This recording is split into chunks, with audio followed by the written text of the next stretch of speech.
students, we have 370 students that are EL. And out of those 614 students, we have 90 students that are in a special program. That's a big number. So that's 96% equal dis, 60% EL, and 15% in the special programs. Our attendance rate, of course, is something that we work for every single day in creating incentives, because we know that in order for our students to be educated, they have to be in school. So our goal is to increase that attendance rate on a daily basis, a weekly basis, monthly basis, and a yearly basis. Our goal is a 97%. Last year, in 2017, 2018, we're at 95.8 overall. We dropped down a little bit to a 94.74, and this past year, up to now, we're at 97.05, so we're meeting our target as we speak right now. And looking at what we need to do, so our overall goals as a campus, when we get together and we talk to teachers and we set goals, everything we do it together. It's never me saying, this is my goal, we look at our data, we look at where we want to be, how much we need to grow, so we set goals based on that. Our goal to get, how many kids do we need to get into approaches? We're talking about 78% of our 614 students we need to get to approaches. Out of those 78%, we need 50% to get to the meets, and out of those 50%, we need to get 25% to get to the master's level. So at our campus, we look at them as tests. How many tests students are taking? So if you look at the bottom column, it talks about approaches in sixth grade. We have 146 sixth graders. We have more than that. We have 178, but we have several that are doing the accelerated program. So in math, for instance, we have about 40 kids that are going to be taking seventh grade math at the end of the year. So that's why they're not included in there, but they'll be included in the seventh grade exams. So we have 146 sixth graders taking math. Out of those 146 kids, we need 114 of them to get approaches. Out of those 114, we need 73 to get meets. And out of those 73, we need 37 of them to get masters.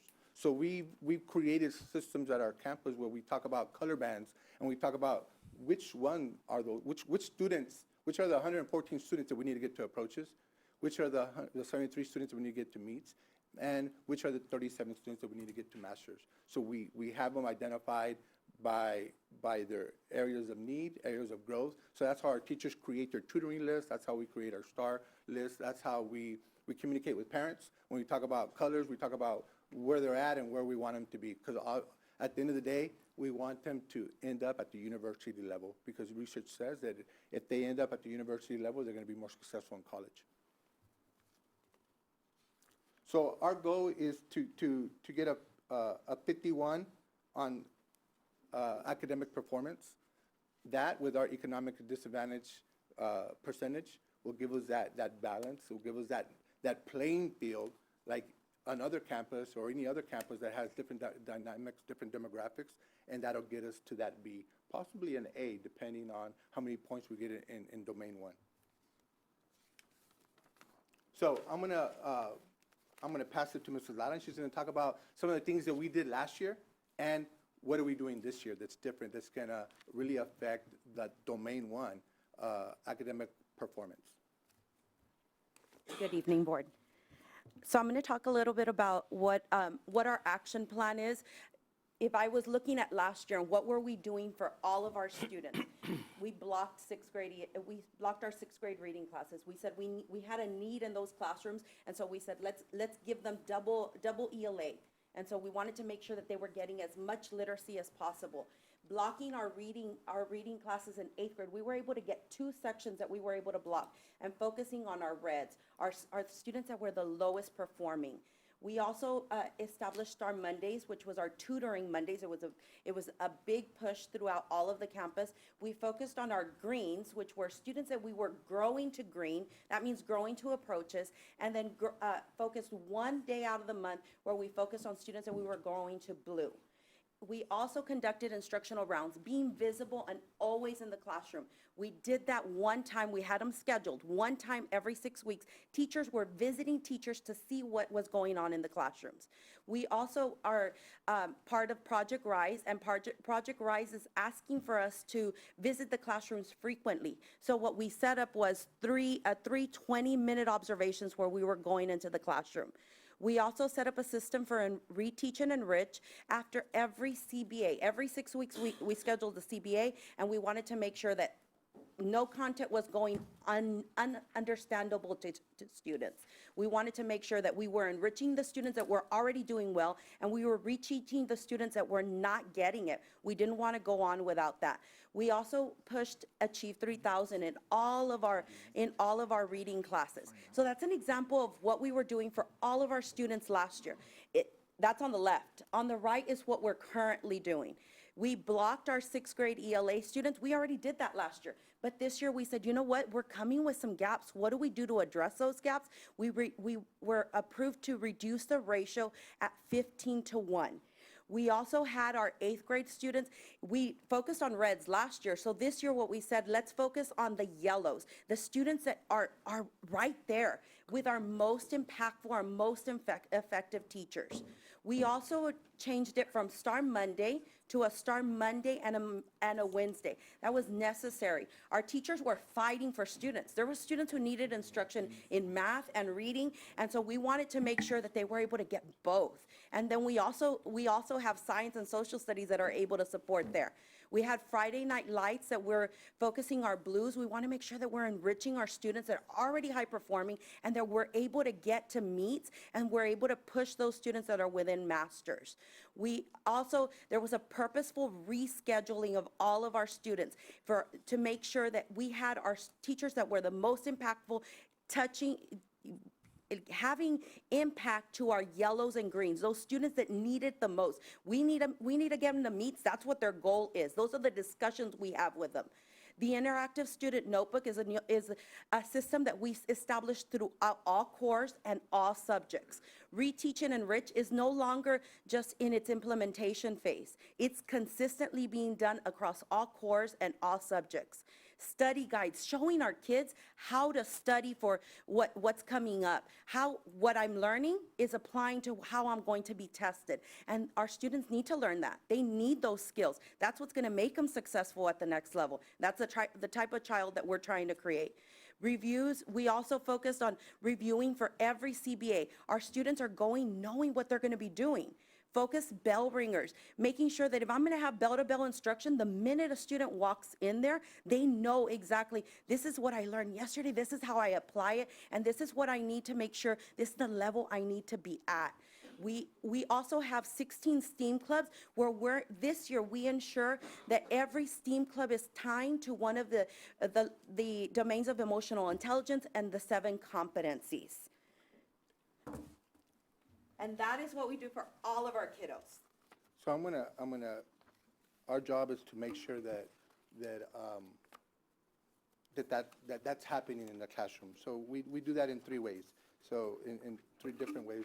If we jump to the last page, we talk about monitoring instruction. So as administrators, we do 10, 15 to 20 minute walkthroughs per administrator per week. So we're in the classrooms 30 times, right? Different teachers, we're giving them feedback, letting them know, what we like, we praise them, we talk about what they're doing well, we're always talking about how we can increase instruction, student engagement.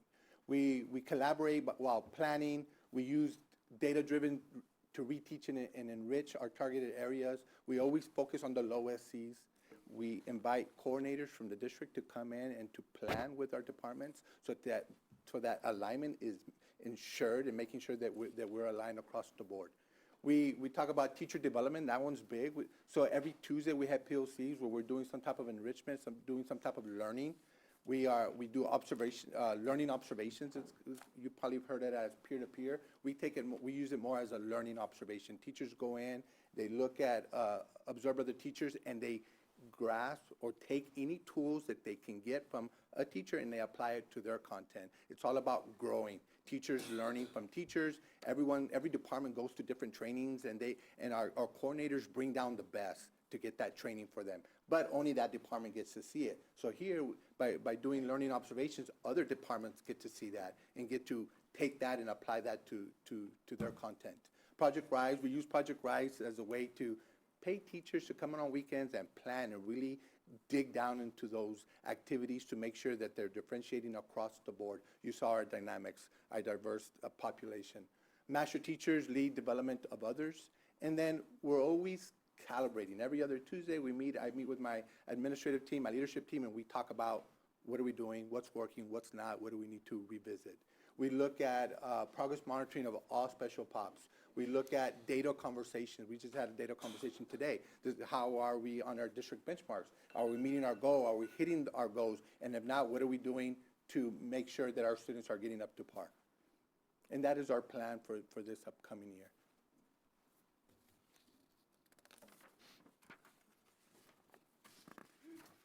Any questions? I do have a question, Mr. President. Some of the presentation was in the past, and some of it was in the future, and it got kind of, so with the things you've been doing thus far that you've mentioned there, which is the 2 or 3 or 4 that you've prioritized that are must-dos going forward that you hadn't been doing before? The reteach and enrich is now we have buy-in from the teachers, and they're really planning in that area. So that's one. The reteach and enrich is a big nugget that we're counting on, that's really showing growth. If you look at our CBAs and our district benchmarks, we're already seeing a big increase from 10 to 15 to 20% in some areas. So we're seeing that. The study guides, teachers teaching students how to study. That's one thing that our students do struggle. They struggle with knowing how to study for that big exam. So we're doing study guides, teaching them how to study. The other one is our interactive notebooks, how we're aligning vertically, how students are taking notes, pasting them, keeping a whole binder, and they're being able to use it as a reference guide, especially for our ELs. Like we mentioned before in our demographics, 60% of our students are EL students. So trying to close those gaps and trying to ensure that they're really understanding the content and making sure that they grow. Okay. Is there anything that you could suggest that might have helped these students out that could be done at the elementary schools, which are your feeders to Travis, that would have put them in a much better position? I would say the early literacy that the district is already on board with that. I know Dr. Gonzalez and our team that's one thing that we know, that hitting literacy early is going to affect us in the long run. So that's one thing that, getting them to read, write, speak, listen, hitting all the 4 language domains, the more they're able to do that, the better it's going to be in the long run. Because that's what we're seeing, a big struggle, especially in the listening and the speaking. It affected us on the TELPAS, the speaking aspect of TELPAS, and the students actually taking the time to listen to themselves and listen for clarity. So that's one thing that we're doing different as well this year. We're really hitting that speaking aspect, and with the new strategies that we have, our campus had an EL strategist, we're really doing pullouts, and we're having students practice all these applications that are online for, we have what is it, the Summit K through 12, but not that. What I'm talking about is where they get to record themselves and listen to themselves. That's what's powerful for our students. Now, what you're referencing here is they're taking this test in English, right? Yes. And that's what you're referencing, is to understand that if they were ELs, Spanish dominant, and they're struggling to translate that question to understand the question to then answer it appropriately. Is that what you're referencing? Yes. They're struggling with understanding and comprehending what they're reading, right? So if they're struggling with the language, it's in English. So that was a whole reason behind blocking 6th grade ELA, so that they have more opportunity to read, write, listen, speak, and to really break down the vocabulary, to really understand, to do the strategies. Because if they're low, I mean, the Lexile, if you saw the Lexile in 6th grade passage, it's pretty high. So if they're struggling readers, they're going to struggle with the content. And so teaching them the strategies, teaching them how to chunk, and how to do strategies where they're proving their answers, going back, I think that's a major component in helping us close the gap. And that's kind of the reason why we're really good at closing the gaps. Our teachers work really hard. I'll go to battle for my teachers. They do everything. They work really hard. And I always tell them, I said, you leave Travis and you're going to go anywhere and you're going to be very successful.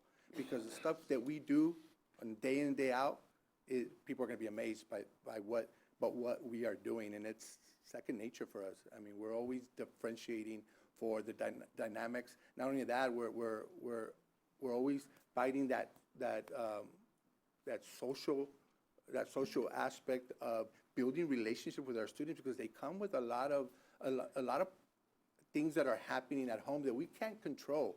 So we build those positive relationships with our students so that when they're at school, they need structure. And some students come to school because of the structure, and that's the only place they're getting the structure. And so that's a very positive tool, powerful tool for our teachers to have.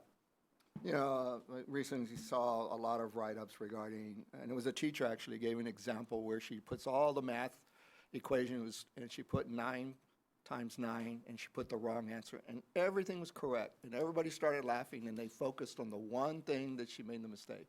And she said, that's the problem. We don't talk about the accolades of everything that's gone right.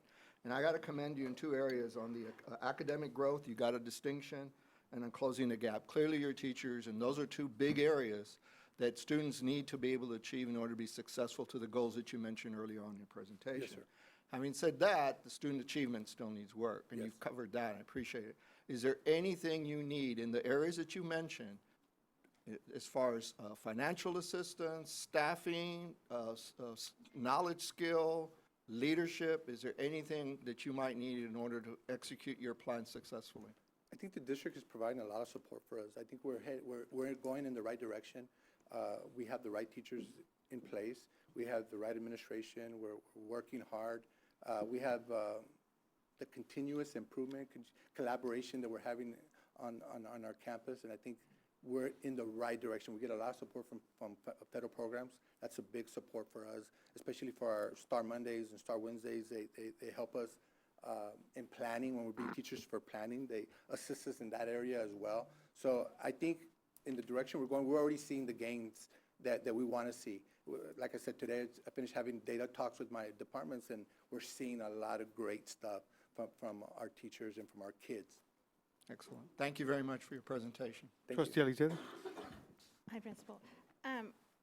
It concerns me, I didn't like slide 8 because I didn't think that part of the demographics should be considered of economically disadvantaged, because I don't think that has anything to do with how well a student learns. Your campuses that feed into you are Fields, Thigpen, and Wilson, and if you look at their scores, they're coming to you already from C campuses. And so you're having to reteach. And so I'm looking at their library time and the campuses that are coming to you, and it's amazing how little time that they spend in the library at Fields, at Thigpen Zavala, and at Wilson.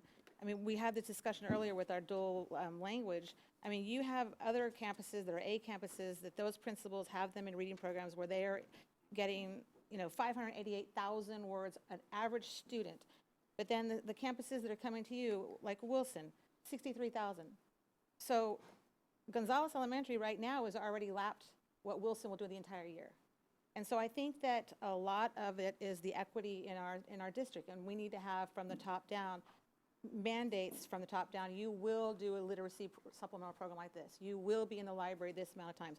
You will make sure that your students are reading this much, because I really truly believe that reading has a huge amount to do with it. I also, you have the ELs, you have more than 50% of your population is ELs, but they're not coming from dual language campuses. No. And so, I mean, how is a student supposed to do high-level critical thinking when they're not learning it in their native language, in their home language that they understand things in?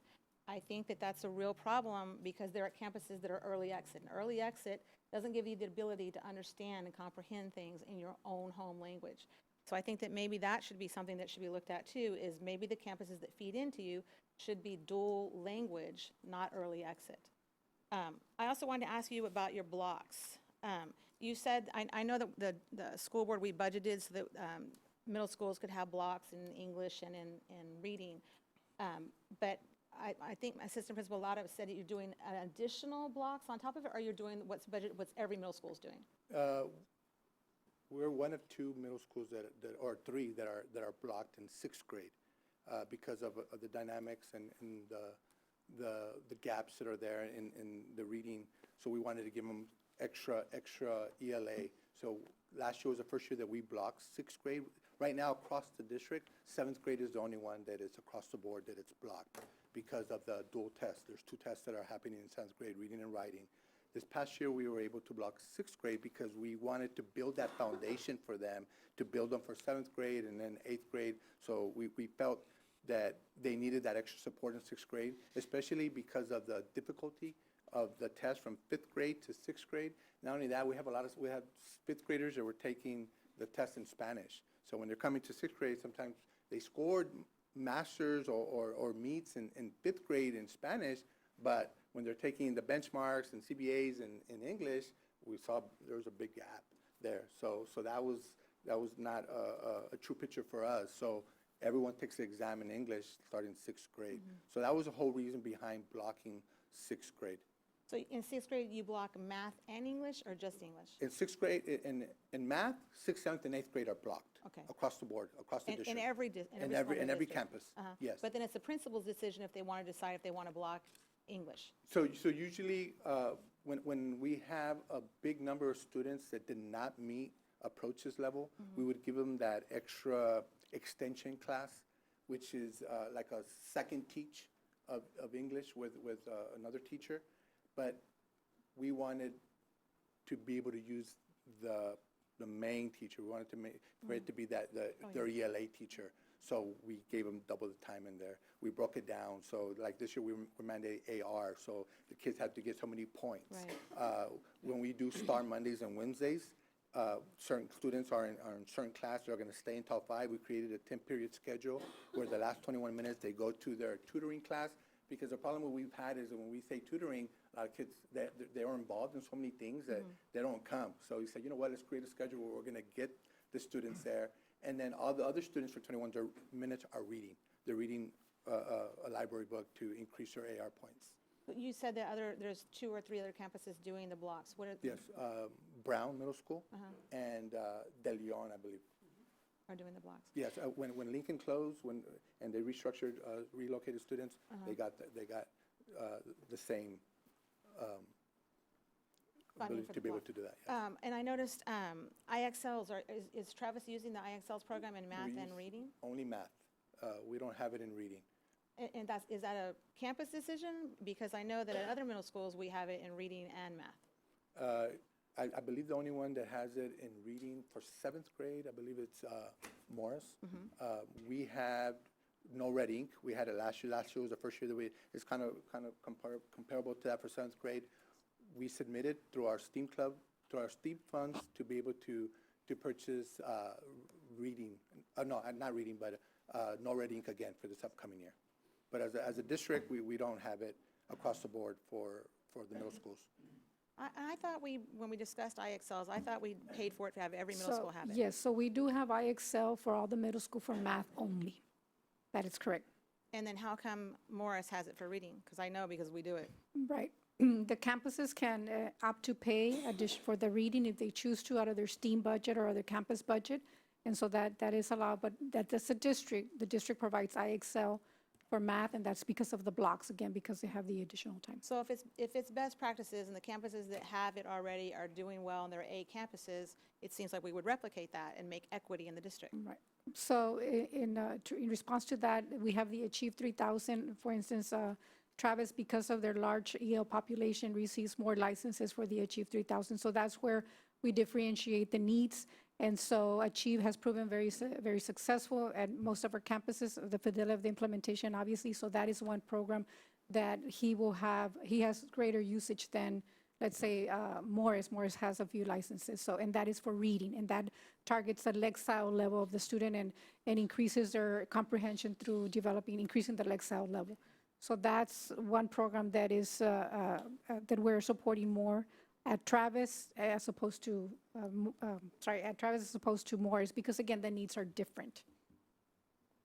Yeah, I mean, I feel like if a program works at one school, you should try it at the other school and have equity in the district, but, you know, I'll yield the floor. Can I follow up real quick on that one? I know I'm out of school. It's all right. Along those lines, is it possible to have both programs? I mean, if there's one that's needed and the other one has been successful at more, is it possible to have that and maybe fill in a gap that maybe isn't addressed at Travis? or any other? We have to look at the budget. I'm going to be very honest. We have achieved 3,000 and we have 5,500 licenses and to the tune of about 200,000. So if we want to increase more licenses, we certainly can. But again, it's budget constraints. And so that's why we have to prioritize and be selective and differentiate based on the needs of the campus. So now I know Mr. Amaya mentioned the Summit K-12. This is a new program that we're bringing in for our ELs. Again, as we continue to support our ELs, the Summit is a great program, and the Bell Ringers, those are two new programs that are specific to our English learners because they have very specific needs. He talked about the academic language. Our English learners who have to test in English at the middle school and high school, they struggle with the academic language. And so this and the listening, the speaking, and the TELPA, so these programs are targeted to develop those skills. So again, that program is going to be used at a higher intensity at Travis versus Morris because the needs are different, the demographics are different. So that's how we prioritize and create action plans to meet the unique needs of each of the campuses. So that's why we have, some more support at some campuses than others. But so the Summit, coupled with the Achieve 3000, is truly targeting this group of students Thank you. in the area of reading. Thank you for clarity. Yes, sir. I'm done. I'm good. Thank you. Thank you, Mr. Anaya, for being here. I have a question. You seem to be very data-driven, which is, it's a good thing. And Trustee Aliceta alluded to a point where some of your feeder campuses are scoring Cs. How are you utilizing, or are you utilizing that data from those campuses to plan for those kids when they reach your campus? Yes. Like I said, the first thing that we do is we block them, and then we look at their quintiles and see how they're scoring. Some of the students that did score high, unfortunately because of the status, they do choose to go to other campuses. So that hurts us in the sense that we're closing gaps. That's one thing that we're doing consistently. We're closing gaps. But we had. So you're saying, I'm sorry, so you're saying you're losing kids because of the rating of the campus? Yes. Okay. All right. Go ahead. I'm sorry. I Okay. didn't mean to interrupt. So we addressed them through blocks, and that was kind of the main reasons why we blocked sixth grade, to be able to target those students that need that assistance, especially the students that took the test in Spanish the year before, and so they're getting that extra practice. We're addressing it through AR. We're addressing it through Achieve 3000 for our ELs as well, and those are major areas that we're trying to give the students more support. And it's all based on the data that you're Yes. receiving from Yeah. them? So we utilize master schedule.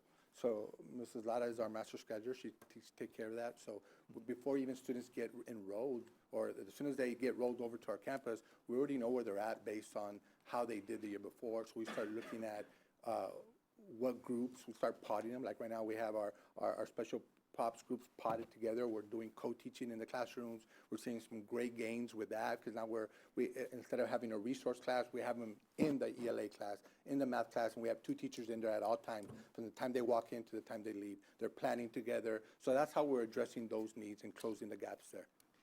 And, there's a few years back, and the pendulum kind of swings back and forth, but a few years back, there was a lot of talk of, you're just teaching to the tests. And I think that's where the district at one point implemented, the IB curriculum. We don't have the IB curriculum anymore at the secondary level. It's at a few campuses. And so how do you differentiate that you're not just teaching to the test, but you're preparing these kids? We follow that's why our teachers go to curriculum planning throughout the year. That's why our coordinators are going to our campuses. We follow the timeline. Now, what we do aside from that is we work with our kids. When we talk about differentiation, we talk to them about scaffolding, analyzing, being able to break down, whether it's a social studies passage or whether it's a science question, whether it's a math question. So we teach them strategies that they're going to be able to utilize to help them comprehend what they're doing. So that's what we do when we talk about that. We don't teach the test, we teach the TEKS. The TEKS is our Bible, and our teachers create activities based on where they're at. So when we look at data-driven, we look at sixth grade, and we look at Figure 19D, and we say, well, for the past 3 years, students at Travis, sixth graders have been struggling in this area.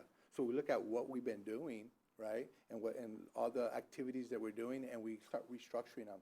Let's take out, this it was a great activity. That teacher thought it was a great activity, but the kids weren't really comprehending it, so we change it and we tweak it, and we start planning and creating those engaging activities. We create a lot of anchor charts. If you walk into our classrooms, you'll see a lot of visuals that students, that teachers will be able to utilize and point as a reference. And kid you not, you have kids that when they're taking, or students when they're taking exams or they're doing anything, the first thing they're doing is looking to that anchor chart, because they're getting that visual that's breaking everything down for them, that tool that is allowing them to be successful, whether they are a red student or a blue student. Students that are scoring at the highest level, we don't want them to regress. We want them to continue growing. So all these strategies are what we call best practices. So that's what we do at Travis. And you mentioned that you've been doing or preparing and doing CBAs. Real quickly, CBAs are? Or campus-based assessments, so every 3 weeks, based on what they taught, or those 3 weeks, teachers create assessments based on the skill that they taught. So we kind of do like the backwards designs. We're going to teach these skills. We're going to give a test on these skills. So based on these skills, now we're going to teach lessons that when they take that exam, they're going to be successful on the skill, regardless of what the material is. If they know the skill, they're going to be successful. And so, based on those CBAs that you've administered so far, and you indicated the results are positive, you Yes, feel that this plan? we're seeing gains. We're seeing a lot of gains from those exams. And you feel that this plan will get you where you need to be? Definitely. Okay. Well, we're here to help, whatever you guys need. Thank you, sir. Thank you. Trustee Vela. Thank you, Mr. President. It's more of a comment. My daughter graduated or went to Travis for her 3 years, and I had a choice of taking her to any middle school in our district. And between my wife, my daughter, and I, we decided that Travis was the only choice we were going to make. She had a very wonderful experience socially, academically, and in her fine arts. She went on to the IB program and had an extraordinary experience at the IB program because of her experiences at Travis. And today, if we had to choose again, I would have no doubt whatsoever that Travis would be the choice for my daughter to attend middle school in our district. Thank you. And Mr. Amaya, you were there for part of her career, and I thank you for the leadership that you showed while she was there. And I also thank you for the leadership that you're showing today. The team that you have assembled, the administrators you have assembled, and the background that you've put together to ensure that every kid that goes to Travis is going to get the complete education. It can be done. You're putting together the pieces of the puzzle. They're fitting together real nicely, and there's no doubt in my mind that we are going to get there with Travis. Thank you, Thank sir. you. Appreciate it. And I Thank did have my child there as well in 6th and 7th grade, and Ms. Lara has her son there. And I can tell you, one of the comments that my daughter made to me is like when I moved, is like the strategies and the things that the teachers did with me, like they took a lot of time and they really broke things down to where I understood. And that's kind of our goal there, is that every child learns differently, and we build those positive relationships to ensure that every child is successful. Yeah. Thank you. Thank you very much. I couldn't say it better than Mr. Vela. I'm going to pat you in the back for that, but I'm going to attempt to do some things. But before doing that, I want to address two issues, and the first was the elementary feeder pattern. Is it true to say that sometimes along the way, some of these elementaries don't get the kids until the 5th, 4th, and 5th grade? Yes. Is it also fair to say that in your elementary, in your middle school, some of the kids that you're teaching haven't come through our elementary system? That's correct. Okay. I also want to talk about equity. I think education would be very easy, and none of us would be here, if we could find one program that works at one school and implement it in 27. I noticed that Morris has the choice to choose the reading program that they have, and they pay for it with their STEAM money. Am I correct? I do want to just clarify, our reading program is our curriculum, I'm state sorry, adopted not the reading curriculum. This program. is supplemental. The supplemental, I'm Yes. sorry. And so when the principal decides to choose their program, he or she chooses the program that best fits their school. It's also fair to say that at Travis, what you're implementing is one that you think best fits your campus. Yes, sir. Okay. With that being said, I'd like to echo some of the words that Mr. Vela said, and Ms. Lara and Mr. Amaya. I feel like I'm part of your football team, and I mean, you get up here, you present with this enthusiasm. There's no doubt in my mind that as a board president, and I'm sitting here listening to you, and I think I could attest to the majority of us here, we believe and we know that with the staff, with your leadership, and with this administration, we're going to improve our scores. And I don't think that it's something that we purposely did wrong. I just think that education is forever changing. And in this campus, we just need to tweak it and find out what's out there. But I think in the echoing the words that Mr. Vela said, I visited your campus. I've sat down and had lunch with your kids. And I can't think of a more polite group of kids and enthusiastic. And I think when I sit down and people come and shake the principal's hands and sit down and behave and are happy to be there, that shows that we have the right leadership. So I want to commend you and know Yes, sir. that we are all here to support you in everything you do. So thank you very much. Thank you very much. And again, I wouldn't be able to do what I do on my campus without my administration, without my teachers. My teachers are on the forefront at all times. So whatever, the conversations we're always having is how can I best support them so that they are able to provide the best instruction in the classroom. So I think that's what if we're tweaking things, we're tweaking there, the support, being visible. I think that's one thing that I kind of preach to my administrative staff is we need to be in the classrooms, we need to be visible. I'm visible at all times. I do 8th grade lunch duty all the time because I want my 8th graders to kind of see me at all times. So I know they're always clear, sir, we got your lunch duty. I said, no, I got it. You know, that's one thing that I pride in making sure that my students, my parents always see me visible because I'm hands-on at all times. Thank you. Does that conclude the report? It does conclude the report, except in case there's public input, because it's a Okay. public hearing. Is there anyone out in the public that would like to ask a question I'll make a comment. or make a comment? Yes, sir. We have one. Yes. You can go first. You have 2 minutes, okay? Como ya saben, Should you get to the mic? le doy las gracias por Excuse me. Si quiere hablar aquí, por favor. Micrófono, por favor. Ok. Para Y tiene 2 hacer minutos, todo, disculpe. para hacer todo lo que se Ok. pueda con los niños, pero tengo que ser justa. Travis puede implementar un programa para ayudar a los niños, pero mientras en las elementaries no se implemente más challenge, Mr. Amaya va a seguir recibiendo. Y va a ser el que va a recibir los problemas. Porque Travis, Wilson están en clasificación C. Entonces el trabajo va a ser, y casi fue mi director, entonces tengo que apoyarlo y tengo que apoyar a todos sus niños, porque podemos estar gastando recursos en estar arreglando Travis y Travis y Travis y Travis, pero van a cada año, ahí vienen atrasados, ahí vienen. Realmente tenemos que poner atención en las primarias. Yo pienso, me decían, tengo a mis niñas desde como segundo y vas para acá y los metía en programas y concursos y entrenamientos. Me decían, ¿para qué? No sirve.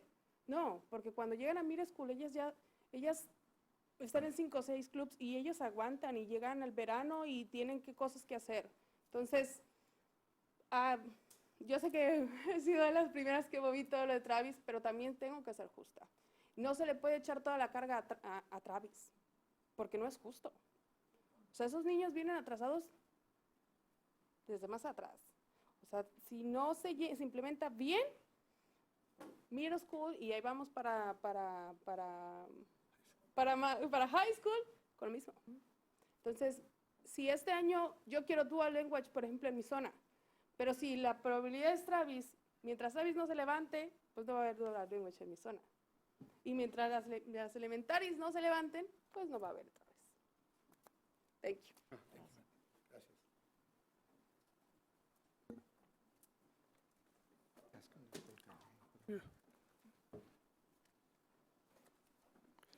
If you can just state your name for the record, okay, please. Hello, my name's Ivan Flores, and as a former Travis student, I took what I learned, and it helped me a lot. Where I was a 3-year graduate for high school. I learned a lot when I was in Travis, and my kids have too. But I do see that one of the biggest problems that they have is that their feeder schools are discouraging the kids. My kid was one of the ones who mastered their stars. They were telling me, like, hey, don't send your kid to Travis. Send him over here.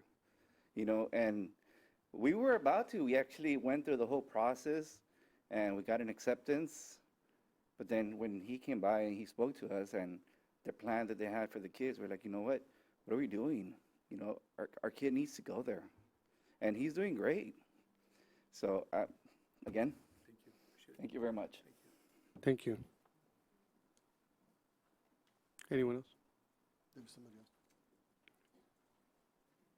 else.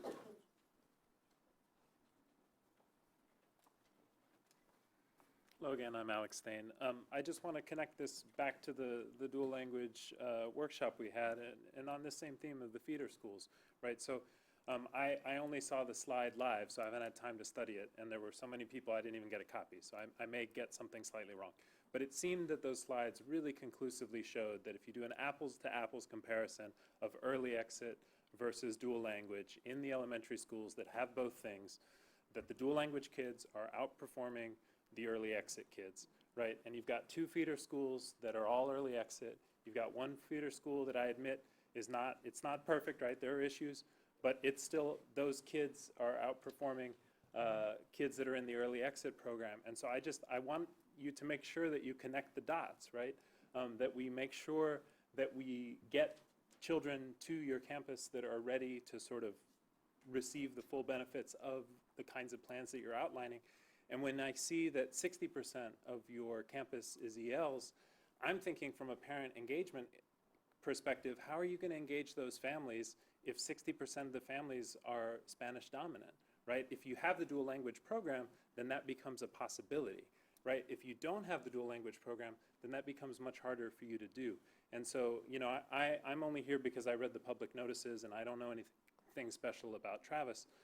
But one of the things that it says, according to the legal code, right, is that you're supposed to be soliciting community input for how to improve things. And I can tell that you're a man who's very serious about his job and that's looking carefully at the data. But I feel like, again, the missing piece is I don't see the community there sort of being invited to give the kind of support that I know as a parent, I know that I want to give that support as a parent, and I know there are other parents who want to give that kind of support. And I'm just worried that if programs like dual language aren't in place, then parents aren't going to have the opportunity to give that kind of support that students are going to need to succeed. That's time. Thank you. I just want to clarify on the IXL reading. The IXL reading, I just checked with the coordinators who guide, because it shouldn't be that one campus has something and the other campuses. We're always scouting to make sure, and teachers are fantastic, so they'll look and find stuff. But what all of the campuses have and what Travis has is No Red Ink. And No Red Ink is a synonymous program of IXL reading. So that is something that's guided and sponsored by the coordinators. IXL reading is another synonymous one, and it's fine. It's just, so it's not like Morris has something that Travis does not have. We have to supplement and make sure, and that helps them towards the revising and editing of the test. Thank you. Thank you very much, Mr. Mayor. That concludes this portion. Mr. President, at this time, I'd like to reorganize Oh, the wait, agenda. There's one more person. Oh, I'm Oh, sorry. I'm sorry. My name is Armando Arechiga. I am an employee of the district, and I do work at another middle school, but I live in the Travis zone. And I think everything that they're doing is very commendable, and everything that the board is doing. And I know that the programs, when implemented correctly, are effective, and they're great, and you're probably putting money in the right direction. But he did mention one thing that I think should be addressed, and when he said the social issues, and saying these children are coming to school with so much more, and it takes a great amount of time to build that relationship to where you can reach them. And in that regard, I do feel that perhaps the board could do a little bit more with community development. I know that you do provide money to the Development Corporation of McAllen through programs such as Boys and Girls Club, but that's just one. And I think something like that perhaps needs to be developed, particularly in that part of town.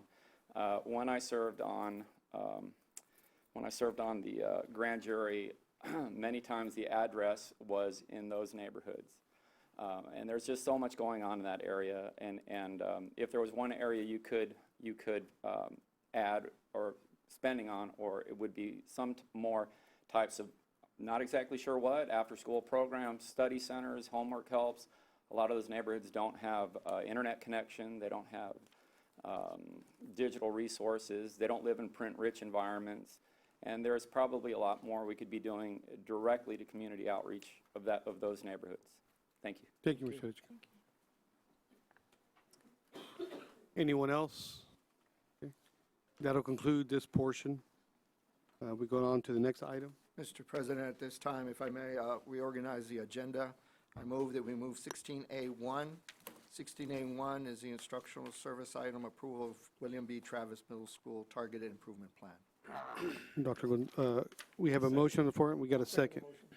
All those in favor of the motion signify by saying aye. Aye. Opposed? Motion passes 5-0. Dr. Gonzalez?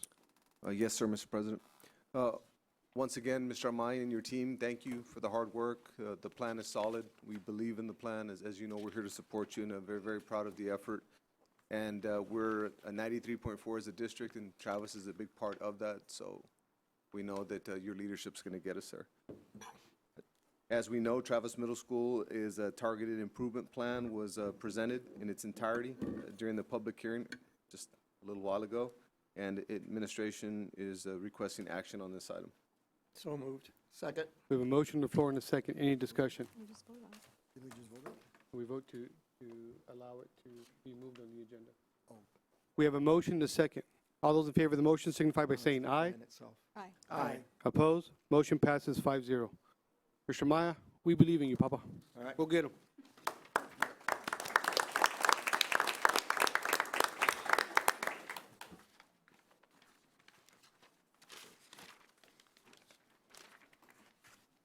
Next item on the agenda is number 8, which is Superintendent's Report. Dr. Gonzalez.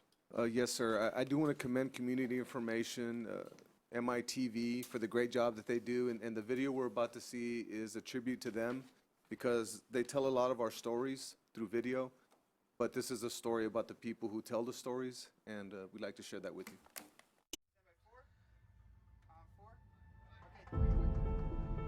There are stories in this world that go untold. At McAllen ISD, we do a tremendous job telling our story. We have talented staff that captures the power of our district and creates a narrative to share it with the world.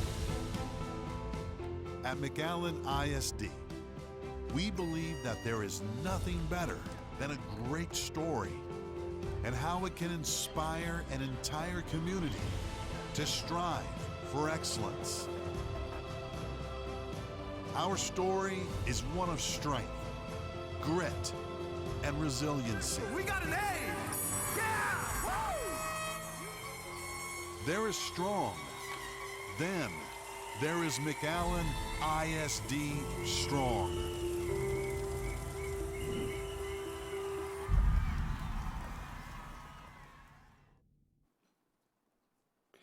Thank you, Dr. Gonzalez. The next item is the board report.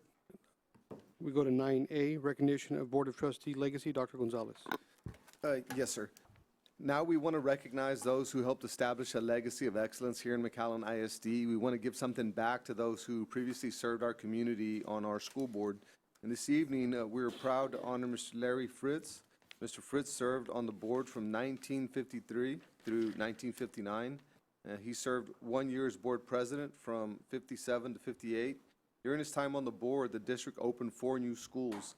These included what was then Travis Junior High, Zavala Elementary, Alvarez Elementary, and Jackson Elementary. Please join me in a round of applause for Mr. Larry Fritz.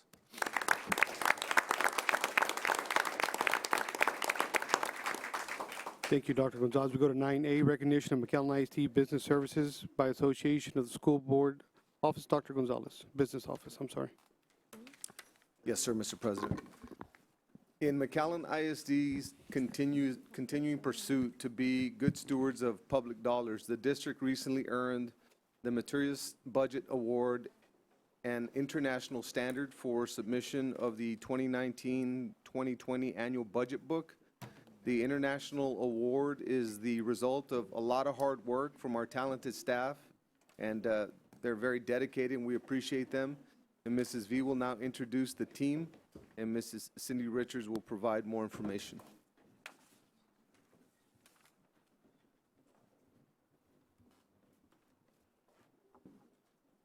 All right, please welcome Budget Specialist Rosie Diaz.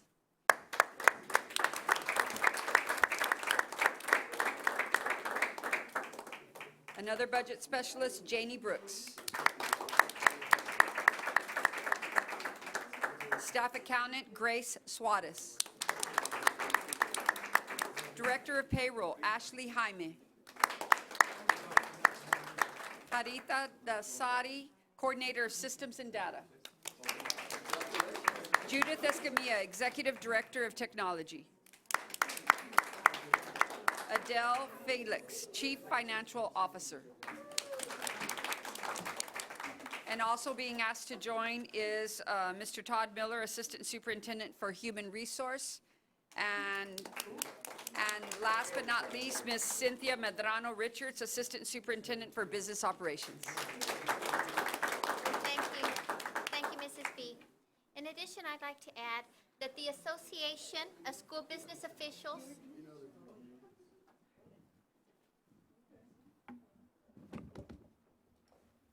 Thank you. I'd like to add the Association of School Business Officials International promotes and recognizes best budget presentation practices in school districts. The program recognizes the importance of presenting a quality, easy-to-understand budget internally and to the community. This recognition illustrates the district's commitment to adhering to nationally recognized budget presentation standards. Thank you so much for all that you do.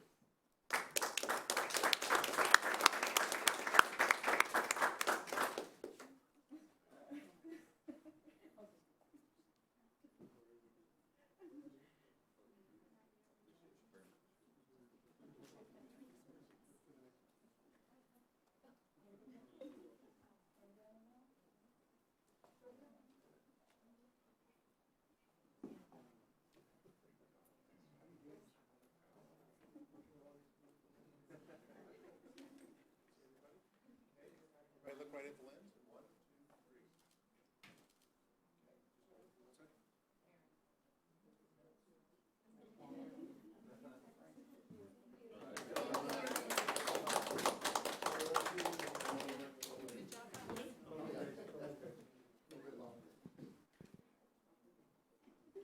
Next item is 11A, approval of proclamation regarding the National Parent Involvement Day. Dr. Gonzalez.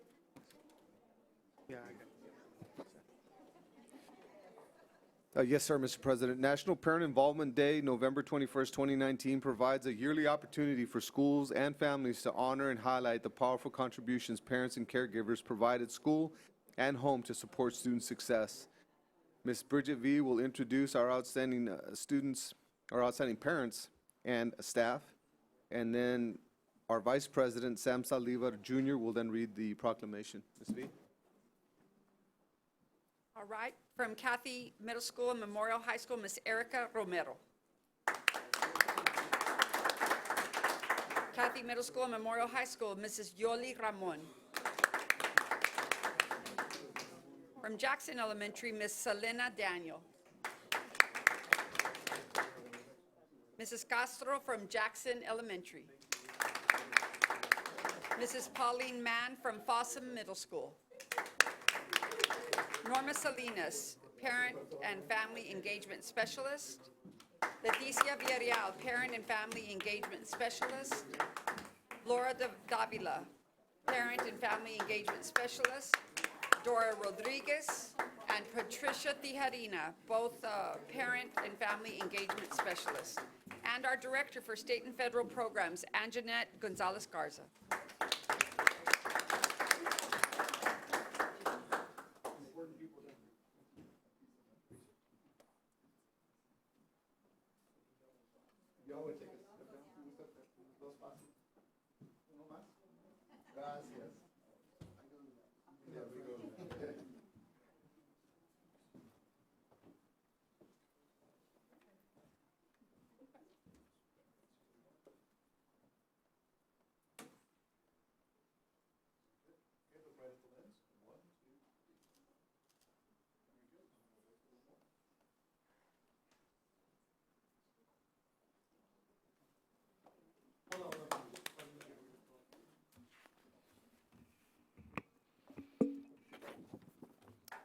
Good evening. This is a proclamation from McAllen ISD, State of Texas, County of Hidalgo, McAllen Independent School District. Whereas it is appropriate to recognize the critical contributions made by parents who foster a love for learning in their children, and by educators who acknowledge the importance of parental involvement as an integral part of their school's missions. And whereas parental involvement in a child's learning is critical to his or her success, and parents, including other family caregivers, are often their child's first teacher. And whereas McAllen ISD recognizes the importance of supporting parental participation in our public schools and plans for parents to be meaningful participants in their children's learning. And now, therefore, I, Sam Saldiva Jr., member of the McAllen Board of Trustees, do hereby proclaim November 21st, 2019, National Parent Involvement Day. I call upon all parents and community members to join the dedicated individuals, as those demonstrated here today, who administer the Parental Involvement Program and work continuously to build the school's parents' capacity for strong parental involvement that is critical to students becoming lifelong learners. The active involvement of parents and community is imperative to the success of all children in our school community. In witness thereof, I hereby set my hand and seal this 11th day of November 2019, and it's been attested by the board president. Thank you, each and every one of you. We appreciate you very much. As we've seen over the last several meetings, more and more parents are participating and coming before this board and having conversation at the campus level, and that is critical to our goals and mission that we both strive for every single child. So God bless you. Muchas gracias cada uno, and have a good evening.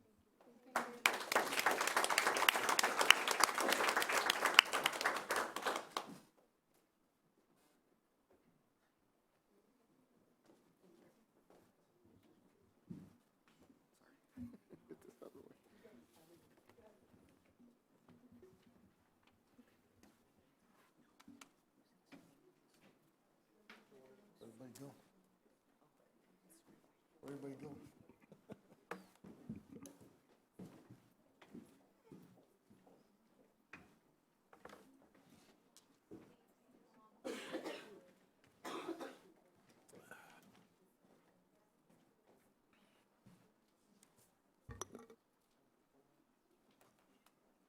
Next item on the agenda is 12A, the approval of donations from Keep America Beautiful organization to McAllen ISD. Dr. Gonzalez.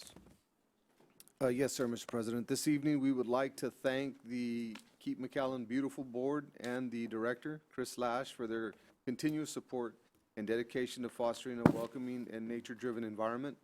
This year, Keep McAllen Beautiful donated 22 trees that have been and will be planted throughout the district. Mrs. V will introduce the representatives from Keep McAllen Beautiful. The administration is recommending action on this item. Ms. V is up. Please welcome Ms. Linda Calderon, Keep McAllen Beautiful Board Member. Welcome.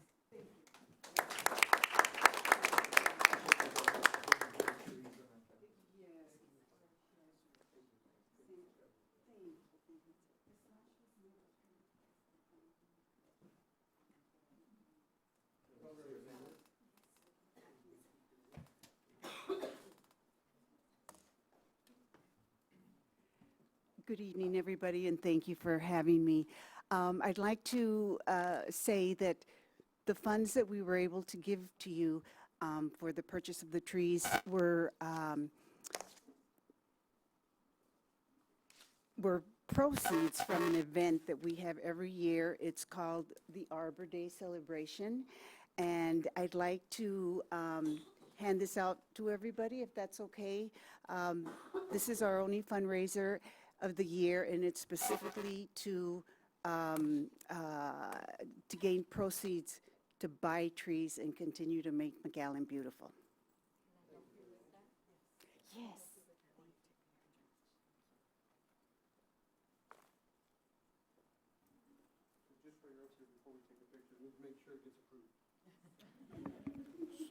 So we have an item on the agenda to approve the donation. We have a motion and a second. All those in favor of the motion signify by saying aye. Aye. Opposed?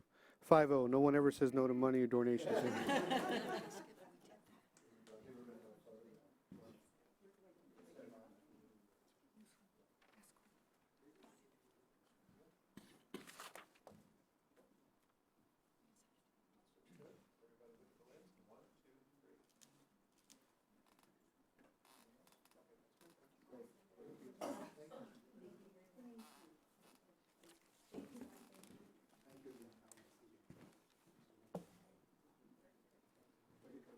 Thank you, thank you.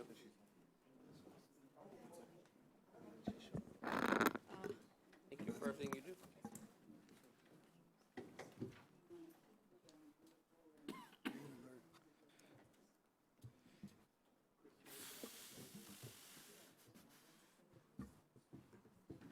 Next item on the agenda is 13A, the board committee reports. If we go with 13A, instructional services, Mr. Sam Saldivar. Thank you, Mr. President. On Thursday, November the 7th at 9:30 a.m., Trustee Eliseda and I met with Dr. Ibarra, and we talked on 3 items. One was a very thorough and complete discussion in preparation of the dual language program workshop, which we had earlier today. The other 2 items, one was 11A on our agenda, which was the approval of proclamation regarding National Parent Involvement Day, which we just presented. And the other items in the consent agenda, which is the DMAC online program, which is 15A. That concludes our report. Thank you, Mr. President. The next item is the human resource briefing. Chairs Mr. Forina and Mr. Sam Saldivar. Thank you, Mr. President. On Thursday morning at 8 a.m., we met with Mr. Miller, and we discussed the board policy revisions, 114, in detail, with some suggestions being made. And we discussed also some of the actions that were about to be taken, which we're going to be approving later tonight. While no list was presented during our meeting, there was a discussion on the preparation of those that would be recommended for hire or for promotion. And that concludes our HR report, Mr. President. Thank you, Trustee. Next is 13A3, district operation briefing. Ms. Debbie Crane-Alizeda. Yes, we met Friday morning with Ms. Arely Benavides. One of the things just happened right now was the Keep McAllen Beautiful donation of the trees, and I drove by some of the campuses as they were already putting them in the ground, so thank you very much to Keep McAllen Beautiful. And then the other 2 things that we have are in consent agenda. And I know a lot of board members were getting phone calls from different people and different staff members regarding the Levanova or the Apple, and you'll be happy to know that the district was very forward-thinking and actually let the teachers decide which platform they worked best on, and the teachers got to pick which system they worked best on, and so thank you very much for that. And that's the end of my report. Thank you for making teachers happy, Debbie. Next item is 13B, board report regarding delinquent tax collections. Dr. Gonzalez. 13B. Oh, I'm sorry. We want to go back to 13A4, business report. Mr. Trustee Danny Vela. Thank you, Mr. President. And worthy report because there was 8 items on it, 288 pages. Now, I'm not going to go through all 288, just the first 280. No, first item on the agenda with Ms. Richards, Mr. Trustee Saldivar, and Trustee Esparza was recognition of the financial office that we had just a few minutes ago. We will have a report this evening on delinquent tax collections, report regarding our monthly financial and quarterly report by Ms. Richards. We have an RFP that is being presented. I believe that's in consent agenda also. We have a budget amendment coming up that Ms. Richards will go over before we vote. We have an approval of the comprehensive annual financial report for the year ending June 30, 2019. Discussion of the update to MISD policy, we'll be given it later. And then the approval of the 2019 McAllen ISD tax rolls.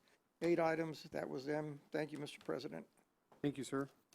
Your consolidation was perfect. Concise and to the point. Summary.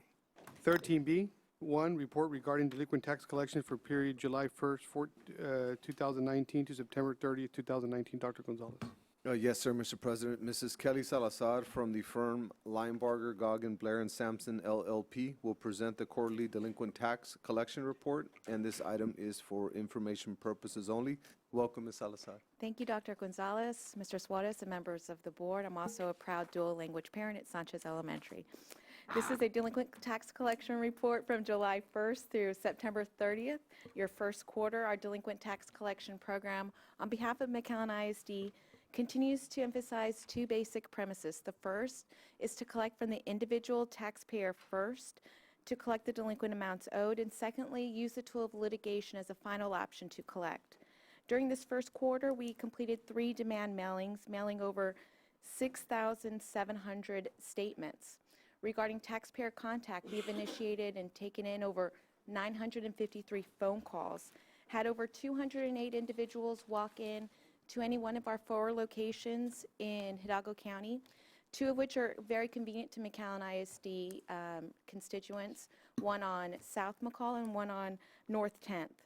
We've conducted over 78 property inspections. That's knocking on doors of delinquent taxpayers in this community, educating them, informing them about their delinquent amounts owed, and doing our best to get them into a payment arrangement. Regarding litigation, we have filed 51 lawsuits, disposed of 31 lawsuits, filed 7 tax warrants, and as of October 2019, we have 334 cases in litigation, representing over $1.8 million in delinquent base, penalty, and interest owed.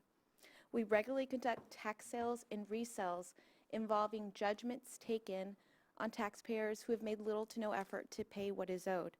During this first quarter, we have completed 2 tax sales, placing 3 of those properties for sale that are in McAllen ISD, resulting in over $13,000 in collections to McAllen ISD. Regarding our collection highlights, during this first quarter, our collections have resulted in over $901,000 in base tax collected, and an additional $208,000 in penalty and interest, resulting in total collections this first quarter of over $1.1 million. And you'll see the collection comparison below, which reflects a dip in collections from the prior first quarter. We've made adjustments to help ensure that our benchmark will be reached for the next 3 quarters of the fiscal year. Looking forward, we will continue to monitor delinquent amounts owed, target those that should be placed in litigation or should be moved quickly to judgment because little or no effort is being made to pay. We'll continue monitoring bankruptcy accounts. We have scheduled a mailing on behalf of McAllen ISD for the month of November, and we'll continue scheduling property tax sales as needed. This concludes my delinquent tax collection report for the district. I'll be happy to answer any questions you might have.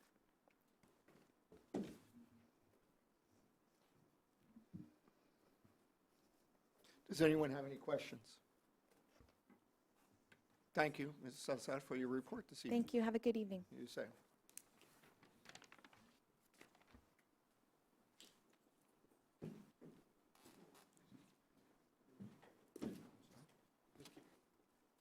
Okay.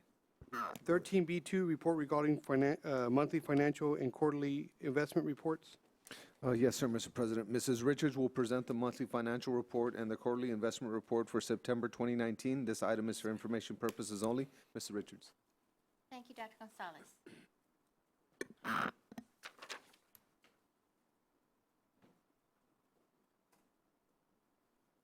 for the month of September, the year-to-date revenues are $39,090,747. And the year-to-date expenditures are $46,011,764, resulting in expenditures over revenues of $6,921,017. I will now proceed to the quarterly investment report.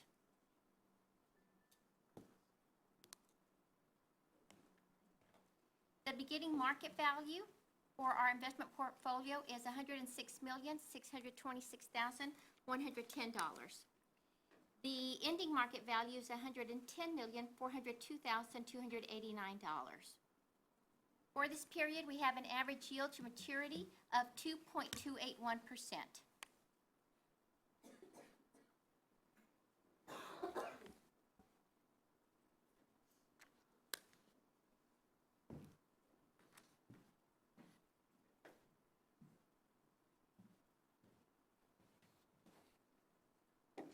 As we continue to look at our investment portfolio, you're going to find that we are well diversified in the areas of investment pools, beginning with the Lone Star Investment Pool, and then moving on to the Tex Pool Prime. And then our other investments are at our Frost Bank, our depository bank.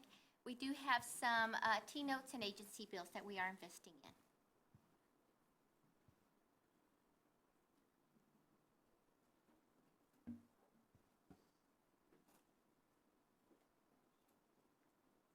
And we are reporting that through the quarter ended September 30th, 2019, the total earnings for the district are $583,522.32. In addition to this, you will find that the monthly report has been included for your review. And that concludes my report. Thank you. Any questions? Okay.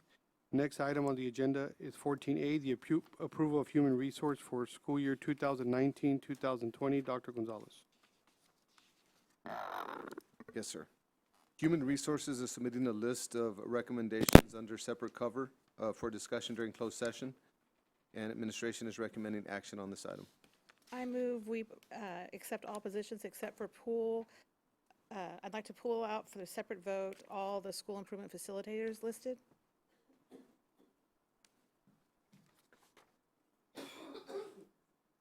Did I say that right? No. Say it again. Yeah, you did. I move we approve all HR items with the exception that we pull out for a separate vote the school improvement facilitators positions. You said it right. She need a second, right? I need a second. Second. All those in favor of the motion signify by saying aye. Aye. Motion passes 5-0. So we go back to approving everyone but the school facilitators. Well, you actually need a motion. Well, Yes, sir. I need a motion. I move that we approve the recommendations for the school facilitator, school improvement facilitators positions. I'll second. Second. Which one? Any discussion? The school improvement facilitator. All those in favor of the motion signify by saying aye. Aye. Opposed? Aye. Motion passes 3-2. Now we need a motion.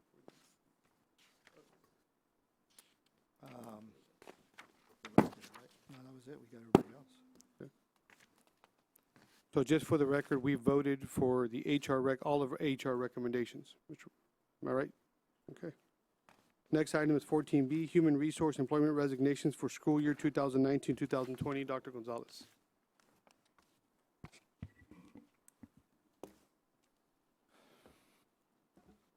Sure. Just point of clarification, Mr. Crane, can Dr. Gonzalez read the names of the facilitators that were approved? Well, everyone was approved under Right, A. right. So he's asking if the names could be, Because we approved without stating names. You approved all positions without stating names, Right. Which was what we normally do in the course of business. which we normally do. Yeah. okay, now we're on 14B, Human Resource Employee Resignations for school year 2019-2020. Yes, sir, Mr. President. Human Resources is submitting a list of resignations for the 2019-2020 school year under separate cover. for discussion during closed session, and this item is for information purposes only.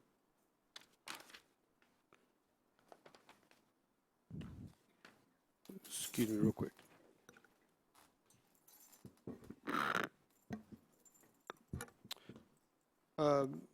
Just point of clarification again, legal. I think there's some members in the audience that are here to, I guess, know who some of these recommendations were that were approved. Are we allowed to give the names out? If you want to, but the question is, are you gonna do it just by some positions or all positions? Dr. Gonzalez? We wanted to mention the school improvement facilitators along with the assistant principal at the high school. If you want to, you can go ahead and do that. And normally you do announce the assistant principals and the principals. Right. And the school facilitators in the past. Yes, Right, that's why I'm they're asking. separate agenda items. Yes. Okay, so we do want to congratulate Christina Alvarado, who is going to be the school improvement facilitator at Brown Middle School. And we want to congratulate Faina Guerrero, who is the school improvement facilitator at Travis Middle School. And we want to congratulate Vanessa Leal, assistant principal at Rowe High School. Congratulations to one and all. Congratulations to all.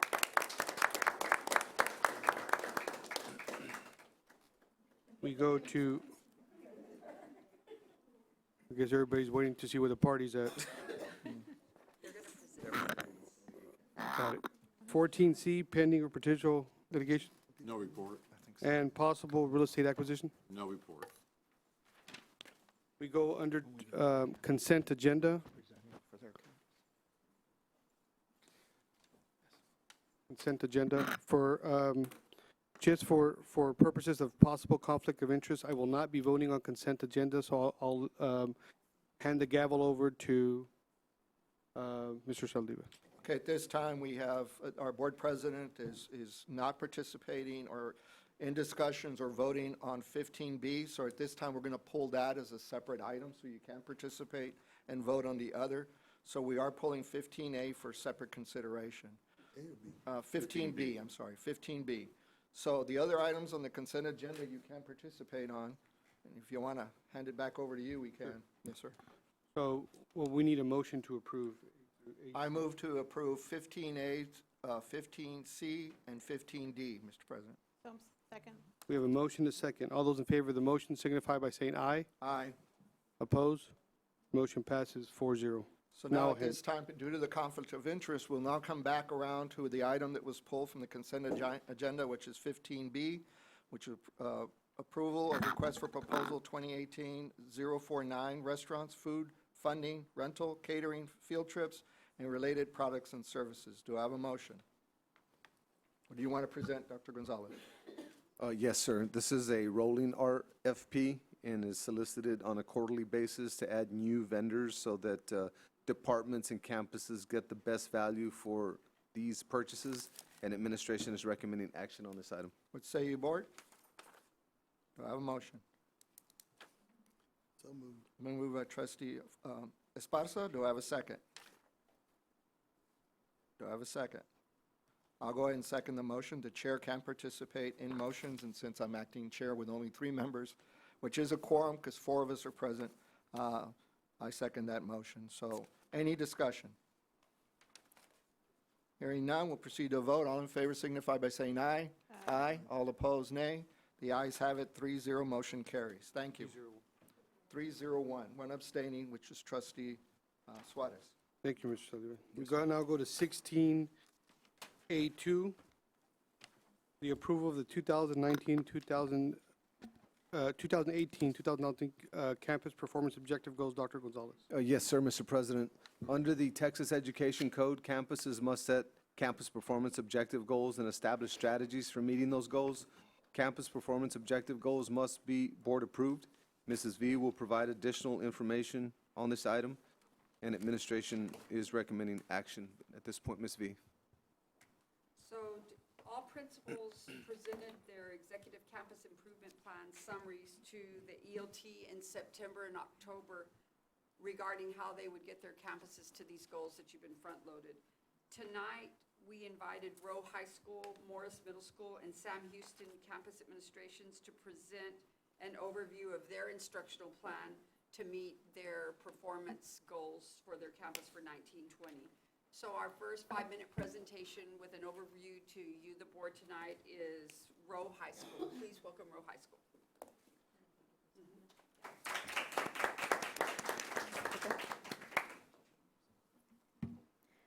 Good evening, Dr. Gonzalez and esteemed board members. I am Monica Kaufman, principal of Rowe High School, TEA-rated campus with 7 distinctions. I bring 6 members of my Rowe family. This A and distinctions belongs to everyone in that staff picture there. I wish that it could all be here, but we are truly a family. For this year, we will continue refining our systems because of what we had in place last year worked really well. So that's what we're working on, is just working on it and making it better. We have these pedagogical basics as our foundation, and we will continue to grow our culture, of course, here at Rowe High School. Now I'm going to bring up my staff to talk about our efforts in each of the 4 core areas, beginning with ELA. Good evening. I am Susana Beltran. I am part of the ELA department. Some of the things that we are doing right now in order to maintain that accountability is going to be, or include SSR, which is what we grew up calling as sustained silent reading, but now we are referring to as self-selected reading, which is something that's going to be in place when the new TEKS take place next year. We do this purposefully. We also incorporate, while they're doing the SSR, we do 6 variations of reading logs just to make sure that the students are actually working on that literacy, and we're maintaining that literacy. We also have the co-teaching curriculum, or it's actually a pilot that we're doing this year, and one of the models that we use in English is we do that one teaches and the other one is the support. We have, as well as that, we also have ELA tutors in our EOC classrooms. They reinforce the content teacher instruction.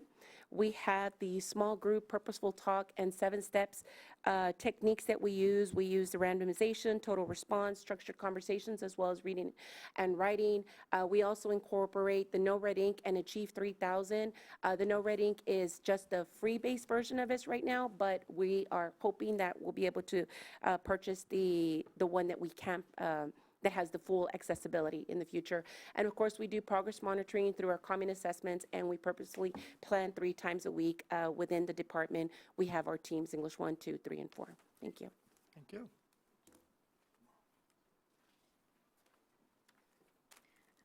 Both my math department head and dean of instruction could not make it tonight, so I will be speaking on math behalf. Again, we're doing the approach of the common assessments all the way across the boards. We have our targets here, and they continue to plan 3 times a week, and they're incorporating more reading and vocabulary in math classrooms. They're staying true to the TEKS and the YAGs, and of course, they're also doing the small purposeful talks. And next, we have social studies.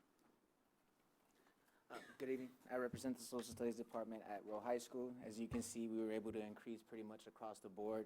Our goals for this year are to improve our master's level, improve our meets our standard level. We plan to do this by facilitating the piloting program of the co-teaching, making sure our CBAs are in order, meeting 3 times a week, making sure we collaborate with each other to make sure we're all aligned and teaching the content that needs to be taught, and targeting our bubble students to make sure that we can make them move from one color band to the next. So, Thank you. If we could go back one slide, a couple slides to science. Okay. What we see up here is data for 2 years, 2018-19, and in 4 student subpopulations, all students economically disadvantaged, EL, current and monitored, and our special education. We see a trend of positive growth each year, from year to year, and in the approaches, meets and masters area. Where we see the greatest gains is in the meets area, with 13, 12, and 20% percentage points gains, with the smallest gains in the masters with 3 percentage point gain, followed by another 3 percentage point gain and 1 percentage point gain. So obviously our area of growth is in the masters, so we're working hard to, in doing the following, to get more of our students into our masters area. Hi, I'm Yvonne Udibe. I'm the biology team leader and the science department head. Excuse me.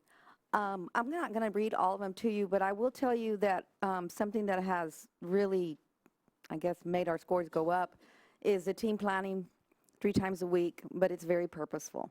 So what we do is, if you look at number 4, staying true to the TEKs and the YAG as a team. So when I get the team in, we're going to look at that TEK that we're focusing on, or the couple of TEKs. And now the question is, okay, what do they need to read about it? What do they need to write about it? And what do they need to speak about it? And so when you look at the small group purposeful talk, we purposely incorporate where they need to talk and explain to each other. And then we come back as a whole group, and then I will start facilitating the questions to see if they did explain well to each other. And then the use of the 7 steps is very important also. Real quickly before you step off, just for all those, maybe the non-educators or our parents, there's a lot of acronyms up there. YAG, what is that one? Oh, that's the year at a glance. I'm sorry. So That's the fine, year, that's fine, yeah, yes. the year at a glance is our whole curriculum for the whole year that the district curriculum team plans during the summer. Just, you hear YAG and everyone's like, what's she saying? It's a year at a glance. I'm sorry. No problem. Okay, thank you. Good question. Hi, good evening. I'm Laura Perez. I'm the lead ESL teacher at my campus, and I just want to say I'm very proud of our ELL students because we had a passing rate of 49%, and the state requirement was 36%. So all of those are the assessments, the systems that we have in place to ensure the success of the students. Thank you. Thank you. Good evening. One of the big components and one of the areas where we're always trying to improve is, of course, with our special populations. So one of the things we're co-piloting here this year is the co-teaching model. So we have wonderful staff. And at the end of the day, it's people, not programs. So we're investing in our staff. And we have a great team. So I'm confident we'll reach them. Thank you. Thank you. And thank you again. This is my team. Thank you for being here. I know I had about 11, and they kind of whittled away with the time tonight. But thank you for those of you that stayed. Thank you all.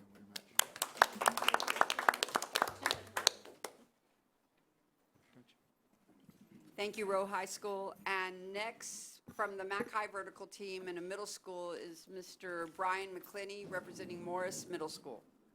That's a thunderstorm. You must be pretty powerful, Mr. McKinney.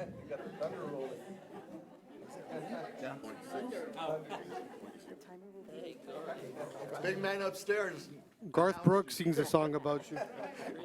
When the thunder rolls. Yeah, it's at about, I was going to come in at 8. But I guess Ready? All right. Good evening. How are y'all doing? Appreciate y'all's time this evening, and I'll go ahead and start with my presentation. So, just real quick, goals, strategies. Just going to kind of go over our data from this past year. We were overall 94 student achievement, 92 student school progress, 92 academic growth. We had an 85 relative performance, a 92, and closing the gaps, we were a perfect score of 100. So we actually got better from the previous year with an A, and we were able to increase our goal and meet our goal from this past year. So I want to commend our staff for the wonderful job they've done and believing in the system. So we got distinctions in all areas, all 7 areas that you can get them in. So that's also a huge accomplishment as far as the master scores and so forth. And this is kind of our last 3 years, how we've grown, how we've gotten better. We went from a B back in 16, 17. They didn't give a B rating back then, but that's pretty much what it was. Last year, we scored an A, and then we went ahead and improved off of that and scored another A in 18, 19. But the main thing I want to go over is probably over here in our business leadership model.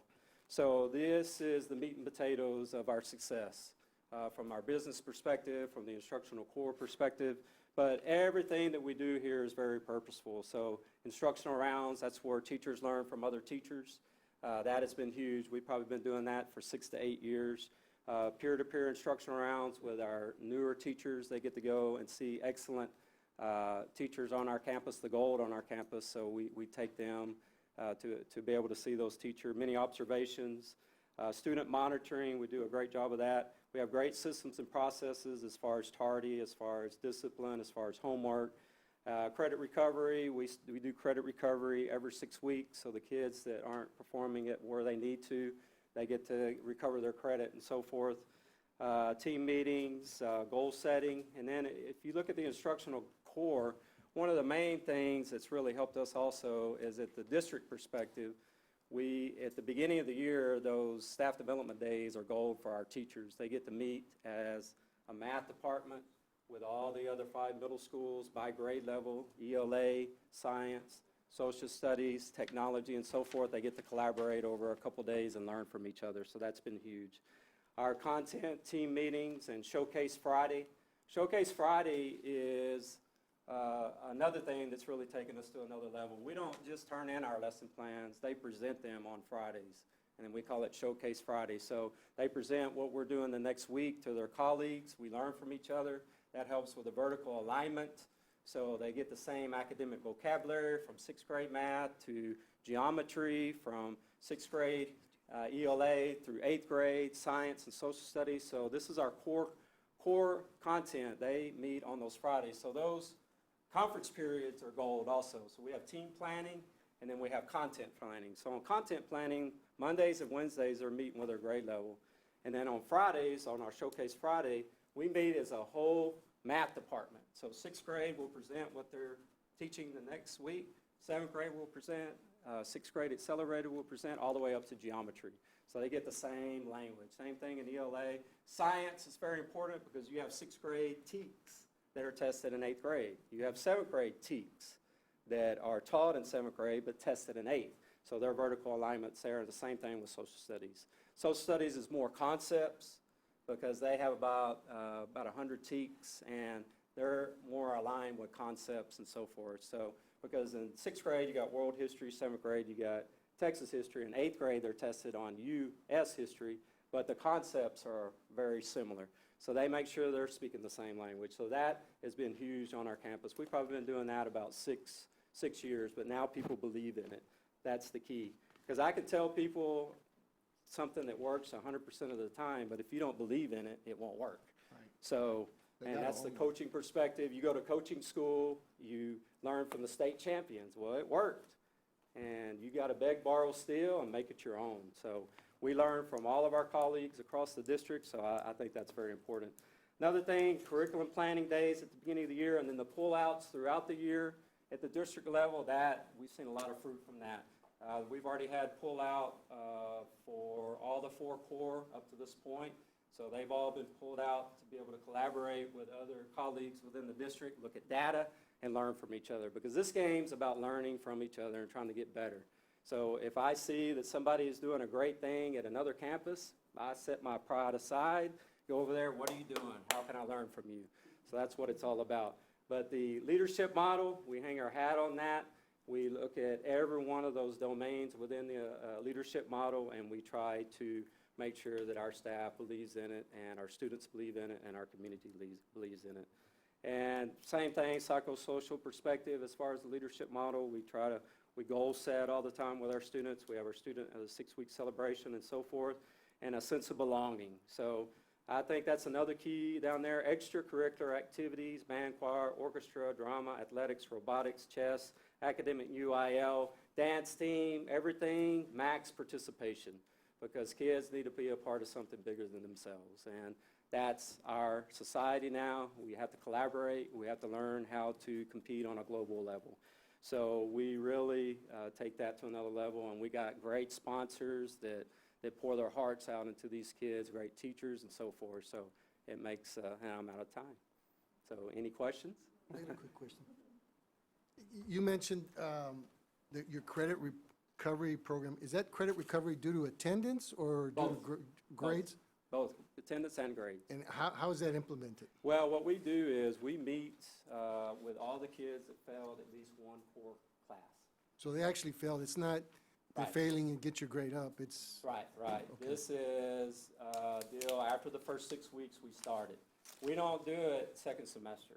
We start right off the bat because you got to give kids hope also. Because if a kid is failing, and they don't have the structure and structured environment, so what we do is we set it up where we meet with those kids as a team. All the teachers are in the library, the kids come in, we talk to them, as a group. Right. I give my little pep talk, and then I let the teachers take over. Hey, you missed 15 times already this first 6 weeks, you get your attendance better. Hey, you got a few referrals and so forth. So they give them the talk, what they need to work on, and then we send a letter. We have an English and Spanish letter that is already ready to go. That gets sent to the parent also as far as communication via email. And then there's a phone call with a parent. Hey, Mr. McClenny, your so-and-so is not doing well. They didn't do well for 6 weeks in this area. We're going to offer a credit recovery Monday through Thursday till 5:15.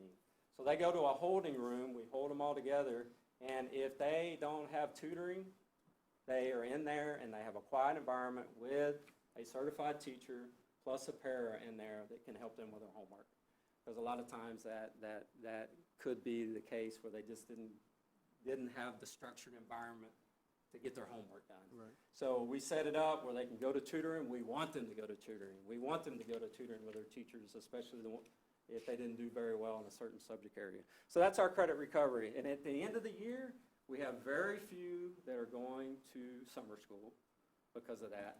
And we have very few that actually straight up fail the grade. Very few at all. Only time we've had some issues with that is probably 60, 70 attendance absences throughout the year. We do have some of that. But we also, because there's a correlation there. A lot of times, a kid that's absent a lot is not doing well academically. Right. So we usually, that takes care of itself. But then we also look at our chronics, and we take care of that as far as attendance recovery. You mentioned that you don't have an issue with going to other campuses if you see something working. Right. And swallowing your pride and say, hey, this works, I'm going to bring it back here. Right. You're doing a lot of things, it sounds like, that are great there. Are you afforded the opportunity to share that with your colleagues also? Absolutely. And are they taking advantage of it? Absolutely, yes, Good, some of good. them are, and. The ones that aren't, you pick up the phone. Yeah. And, and I've learned a lot from my father, really every colleague in the district, all the principals. Yeah. I mean, we've got top-notch principals, but it's about learning from each other and trying to get better. There's always a And lot I to think we practice. have a culture that is sharing. It is very sharing nowadays as far as sharing the best practices, sharing things that work. When I first got into this game, it was more of we're all in a silo. I'm competing against you. I want to beat you, and I'm not going to share anything with you. But when you come from the coaching ranks, you go to a convention or anything else, the ones that are dominating are the ones that are presenting. And they're giving their game plan. Yeah. Here it is. But you still, that's the easy thing. I always say that. It's easy to share. It's hard to implement. So I can share my game plan all day long, our game plan, and I didn't invent any of this stuff. I begged, borrowed, steal, learned from other people, and you got to make it your own within your community. So that's the key. That's the key right there. Okay. Well, thank you. Yes, sir. Yes, sir. I have Yes, a sir. question. Yes, ma'am. Mr. McLean, do you ever, anybody who's not zoned to you, do you ever kick them out of your campus?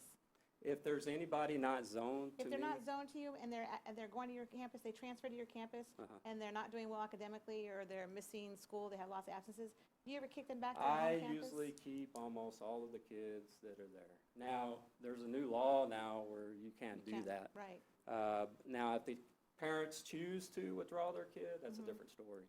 But as far as kids that are transferring to our campuses, I'm bring them on, bring them in. I feel that our system can take care of any child. And, that goes back to my raising. My parents my dad probably moved 20 times before he graduated from high school. And my mom she told me like 14 different schools before the 7th grade. So what was their goal when they had us 6 kids? To have structure and make sure that we went to the same school. So I feel that I try not to kick out too many kids as far as that. Now, if they get sent to the ING, that's automatic one. That's an automatic one. But we try to work with our kids as much as possible. I'll meet with the parents, though, as far as any kids that are kind of on the bubble, as far as, I need your commitment, I need your help for the benefit of your child. And we need to do some things differently here for the benefit of your child, because that's ultimately what it's about. I appreciate that. You're not gaming the system. You're keeping, I can't say enough nice things about you and praises about you. I mean, you're just a breath of fresh air, and thank you for everything you Oh, do. you're welcome, you're welcome. Thank you, I appreciate y'all. Thank you. Any other questions? I have a Anybody? question. Yes, sir. In developing your concept, you said it's taken about 6 years to fully execute what you had envisioned. Right. But get the buy-in from the teachers, Right. the staff, and obviously your parents as well. Right. Is there any aspect of this plan that you put into play, or in your previous plan, it's probably better, that worked for you, and then you chose that it didn't work for you, that's not in this plan now, that you had last year or the year before? No, one thing that we did tweak this year was our team planning. Now, we made that a little bit more structured, because my deal is, here's the reality. We were on our 10th assistant principal at Morris Middle School this year, and it's great, okay, because a lot of them have got leadership positions and so forth. But teaming was one component where we really needed to work on this year. And team planning is when all of our 6th grade teachers get together, they have a period, that's 3rd period. All of our 8th grade teachers get together, 2nd period, core. And then some electives if they're off that time. And then 9th period, we have 7th grade teaming, that's all our 7th grade core plus a few other teachers. I made a mistake on that where we were focusing more on getting our curriculum aligned in the past, and we neglected teaming a little bit, and we try to keep it simple. Attendance, ABC, and I got this from Albert Canales, ABC. Attendance, grades, content, that's what we're talking about. Attendance, who are our attendance issues? What do we need to do? We need to get them in the family treatment program. What do we need to do to help them get to school? Behavior, okay, we talk about that in there. We got some kids that are having discipline problems. What do we need to do? What do we need to do differently for this certain kid? Do we need to have a special schedule for this certain kid? Because it's maybe a chemistry problem with certain teachers. And then C, we look at our curriculum and our content. That right there, if you came to Morse and you said, what's teaming all about? We probably would have had different answers. And that was my fault. So I said, we need to get back to the basics. So if I get 2 new assistant principals, then they can plug in and the team can tell you what we're doing. That's what we want. I want people, I want students, I want teachers and so forth to be able to tell you from A to Z what our game plan is. And then whoever, because we're going to have people leave and this, that, and the other, but a great system is going to be able to plug in great, positive people that we hire. Now, that's another key. You have to have great, positive people that are going to go above and beyond and have a great work ethic. Because a great work ethic is going to take you wherever you want to go. So teaming, that's one thing that we did tweak this year, and we went more Tuesday, Thursday. And I had to set the tone the first week of school. This is how we're going to do it. It was my fault, my bad. We're all over the place during teaming, and we need to this is a time to take care of kids and figure out what the issues are and why they're not being successful. So that's one thing that I did tweak this year. But everything else is just trying to sustain. Yeah. Trying to sustain as much as possible because it's not easy, sustaining a 94 and so forth. When you have staff that leaves, this, that, and the other, or gets, different positions and so forth. So you got to have a great system, just like, Fortune 500 companies have a great system, like Chick-fil-A or Southwest Airlines, great schools. We got a great system going on right now where we got great systems and processes in place. Okay. And how do you recognize or give accolades to get the behaviors that you're exhibiting from your staff, if any? Well, here's the thing. I was raised, you got to take care of people. And if you take care of people in a positive way, I'm just a principal in title, but I'm a servant. I'm here to serve. I'm here to make sure people, if they got something to take care of as far as family and so forth, family comes first. And so you gotta take care of people. And I can't ask anybody to do anything that I wouldn't do myself, also as a leader. And I would tell people that are going into leadership positions, don't think. In front of the mic. Oh, excuse me. Yeah, we're recording. Oh, okay, I'm sorry. As far as leadership and so forth, everybody's going to know when you get to a leadership position, how you were as a classroom teacher and so forth. So don't turn it on once you start your master's. You turn it on as soon as you get into this game. So I really appreciate Dr. Gonzalez and everybody. They set up, new teacher orientation where we were able to go in. I was able to speak at the first new teacher orientation after school, about 3 weeks ago. And that's where they get to hear, you got to be passionate about this. We're in the kid business. We're in the business of changing lives and so forth. And here's the thing. We're in the business of giving kids that don't have hope. Because my kids are going to be all right.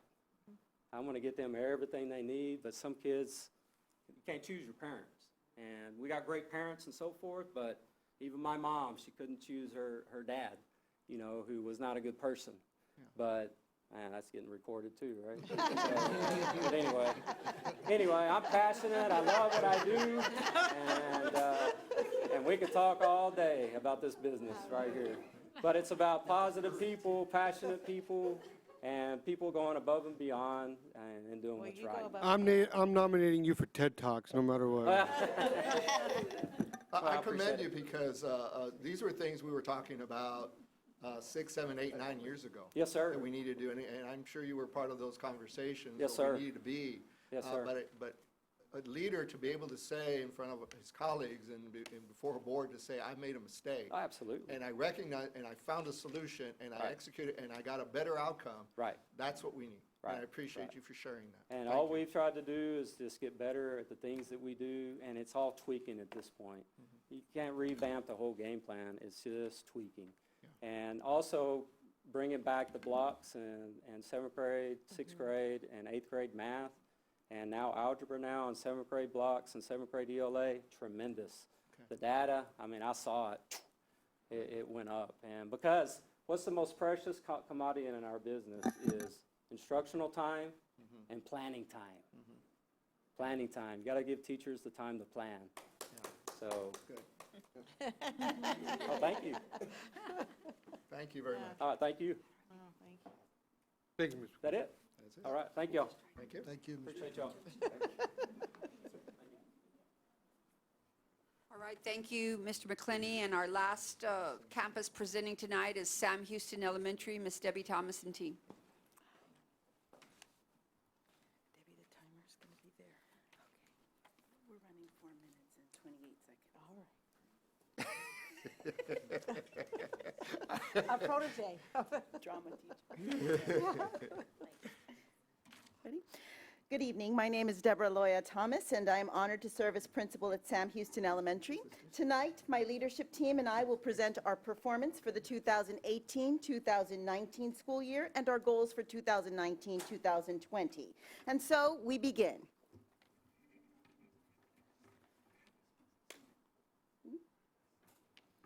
It's a fresh start. What do I do? Up. Enter again? Mm-mm. Stop my time. There it is. Okay, but it won't go to the next slide. What about the IT guy? Am I supposed to be using this instead of this? There you go. Here we go. Looking at our report card informs us how well we did preparing our students for success. It's safe to say that Sam Houston performed well with an overall final score of a 94. In addition, we received 4 distinctions in the areas of academic achievement in science, academic achievement in reading, post-secondary readiness, and top 25% comparative closing the gaps.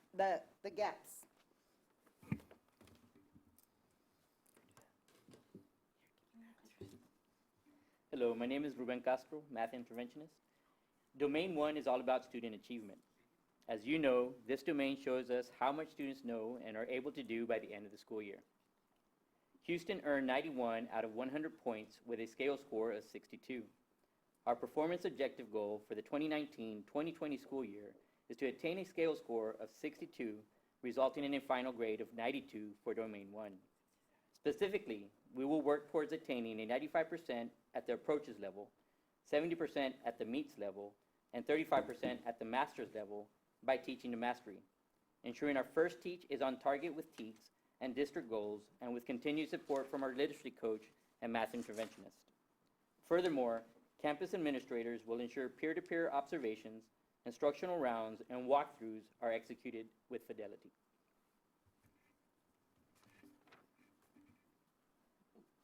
Thank Thank you. Good evening. I'm Veronica Guerra, the literacy coach. At Sam Houston, we pride ourselves with being able to make a difference in every child's educational progress. Domain 2 addresses academic growth and relative performance. 2018-2019 Domain 2 goals were as follows. In Domain 2 academic growth, we received a scaled score of 82 with a raw score of 76. Our goal is to improve upon that this year by attaining a scaled score of 90 with a raw score of 82. In Domain 2B, relative performance, which compares how students perform over time relative to the other schools in their 40 group, we received a scale score of 92 with a raw score of 62. The state generates a Domain 2 score based on the higher scaled score between academic growth or relative performance. Utilizing research-based strategies, our teachers will continue the implementation of reteach and enrich and the differentiation of lessons to meet individual student needs. Good evening. My name is Jessica Lowe, Assistant Principal, and I will discuss Domain 3. This domain asserts how well Sam Houston Elementary serves all student groups. In 2018-2019, Houston received a 100 out of 100 possible points, with a score overall of 94. Our accountability objective for this school year is to continue closing the gaps and maintain an overall final score of 94% or higher. To ensure we accomplish this, we will attain the reading target of 44% by ensuring that a minimum of 97 of our 3rd through 5th grade students are at the MEETS level or above. In the area of math, we will attain a target of 46%, guaranteeing that 102 students are at the MEETS or master's level. We will strengthen our instructional core by guaranteeing that students are engaged in the learning process, providing academically challenging content while continuously improving teacher instructional practices. In reference to STAR growth status, our target is at 66% or above in the area of reading, a 71% in the area of math. And in accordance with TELPIS progress rate, our target is at 36%, which translates to about 53 English learners progressing at least one TELPIS level or higher. With the addition of a language development block for 1st through 5th grade students, English learners have the opportunity to practice and improve upon their listening, speaking, reading, and writing.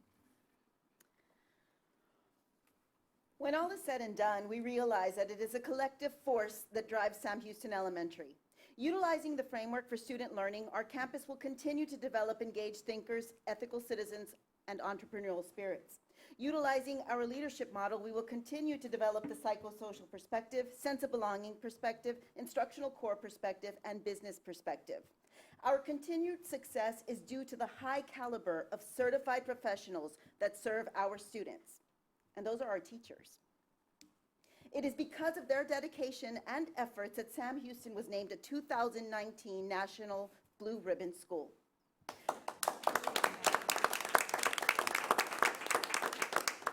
I would like to thank all of our board members for your continued support.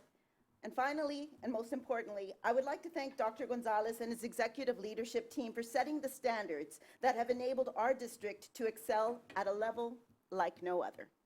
Thank you and have a wonderful evening. Thank you. I have some questions.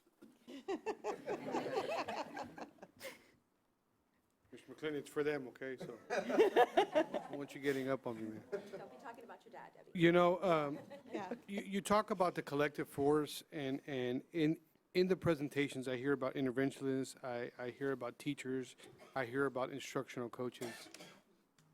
How important are those components to make all this jive?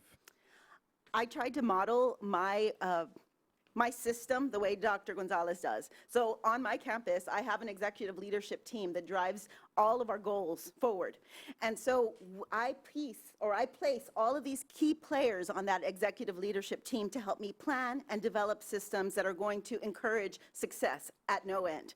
I know that teachers at Sam Houston have a different sort of drive. They work for it because they want it for their kids. And so I think if you set those standards so high and you ensure that you show that you care about your kids, everyone will care about kids. But the importance of having an interventionist and coaches, those are all driving components in your It success. sure is, and I've already seen a difference. For instance, we just added Mr. Castro as our math interventionist. He didn't pay me to ask you that, I promise.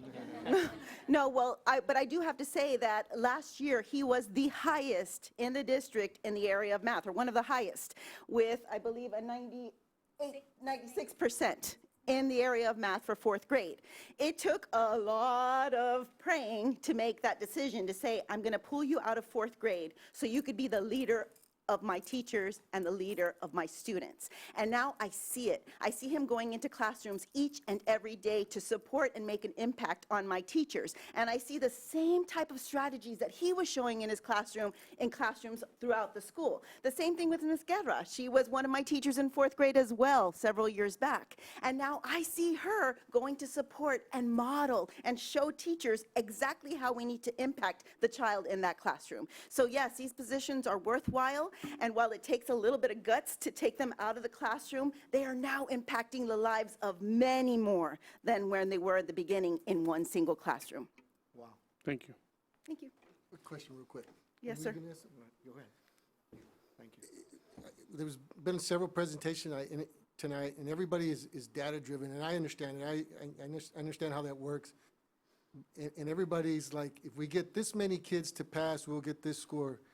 I fear that we're like, okay, I'm only going to work on, I need 153, so I'm just going to work on those. We're working on everybody, right? So that I think, and I've always said this, I said it at my executive summary this year. At Sam Houston, we teach to all.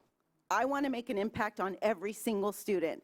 And so while I know my numbers and I know my data, I expect no less than the teacher teaching and directing instruction to every single body in that classroom, because they're not just bodies, they are somebody's baby. And I think that's the difference at Sam Houston. They're all our babies. And what would you want for your child? No, and I agree. I mean, that's great, and that's what I want to hear. I heard everybody that was like, all we need is 120 here or 110 here, and like, let's focus on everybody, which is great. Absolutely, sir. Okay. We try our very best to do so. Oh, I was going to say, I think what's different, what separates you, well, you had a great mentor that you all know. Morris Middle School was Yes. wonderful. But that you have the expectation, and that you have the expectation from every single child, and that you understand that no matter where you come from, no matter your background, you can succeed. Given the right teacher in front of you, given, you know, if you put it in their brain, they will learn it. It's just a matter of who's putting it in, and I appreciate that you're doing that. What you were talking about on pulling them out and having them, is that a practice that's done at every campus, or you do that at your campus alone? I did it at my campus, but I know several colleagues made the choice to pull their best and their brightest out of the classroom in order to impact more. I hope that that's a choice that they made. I'm not 100%, of course. I don't have that data in front of me. I just know that we've got to do our very best. And I tell the kids at Sam Houston, and they believe it, I tell them that they are the best in the district each and every day. Yeah. To make them walk a little taller, Yeah. to make them have that pride, and to let them know that one day they are going to be somebody. No, I love that. I love that you have the expectation, they will succeed. They will perform if you have that expectation. So thank you, guys. Thank you. Thank you. I mean, it's the pride. I mean, it is one common theme from all three that presented today is the leadership that you exude individually, but more importantly to the rest of your team. And each one of your groups is also expressing appreciation and support and dedication to the individual teacher in each one of those classrooms. And to what Trustee Esparza said, and this is where the federal act comes into play, the Every Student Succeed Act, and also our HB3, our transformative school finance, and all the parts of it that line up, is it's meant to custom education for each and every child. And you three groups, and you especially, are at the forefront of it. Because I've watched you over the years, starting at Morrison, and when you went over, and Jessica too, it's just amazing what you two leaders have done in the campuses you've been, and now you bring it to Balboa Acres and La Paloma, you know, which is very impressive. As a leader, this is one of the other tougher things. This was earlier I mentioned,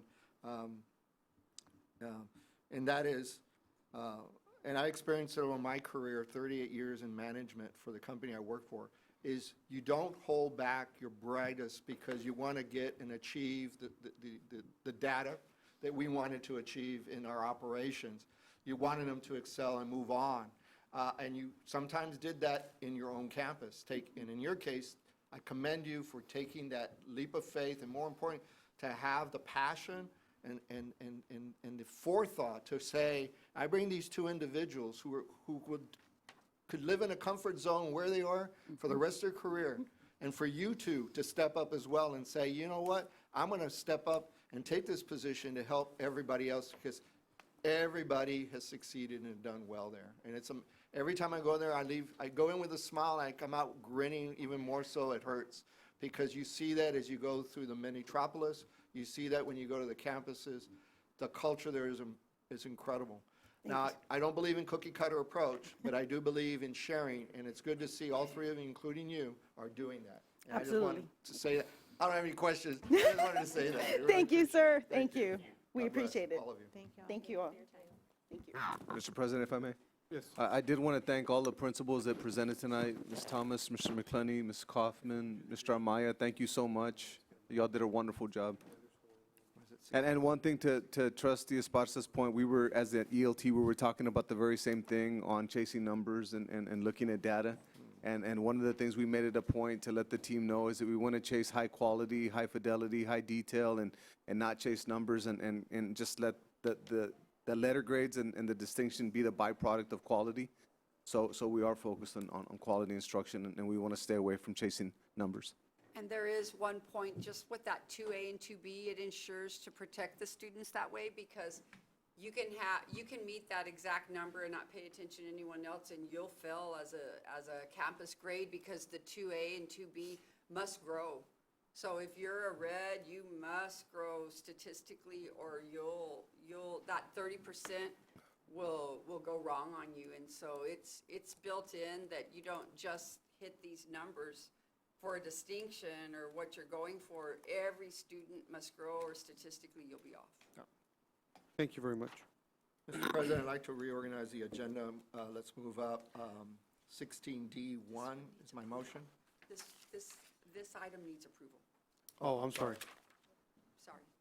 I move to approve this item. We have a motion on the floor. Can I get a second? Which one was it, Sam? This is 16A2. The one that they just presented. Yeah, it's approval of the 2018-2019 Campus Performance Objectives Goals. I move to approve. Second. We have a motion on the floor and a second. All those in favor of the motion signify by saying aye. Aye. Opposed? Motion passes 4-0.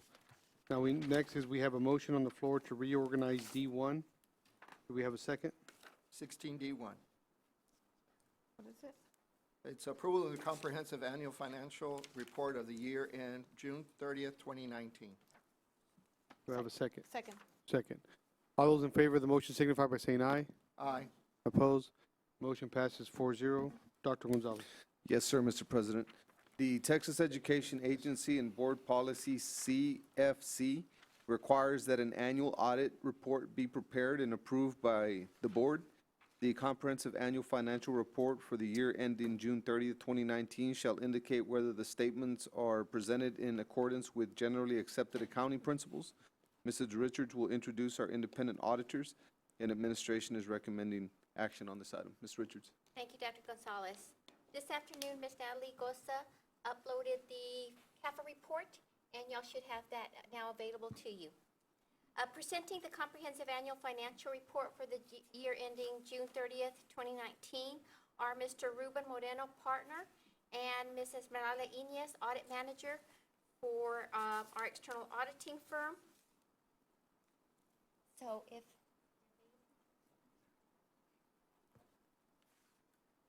and our auditing firm is Carr, Riggs, and Ingram, LLC. Good evening. Well, good evening, everybody. And again, always a challenge, always after all those great presentations. I'm sure Esmeralda Inez will entertain you just as well. She will be making the presentation. Thank you. Good evening. I seriously doubt that. But I'm going to give it a shot.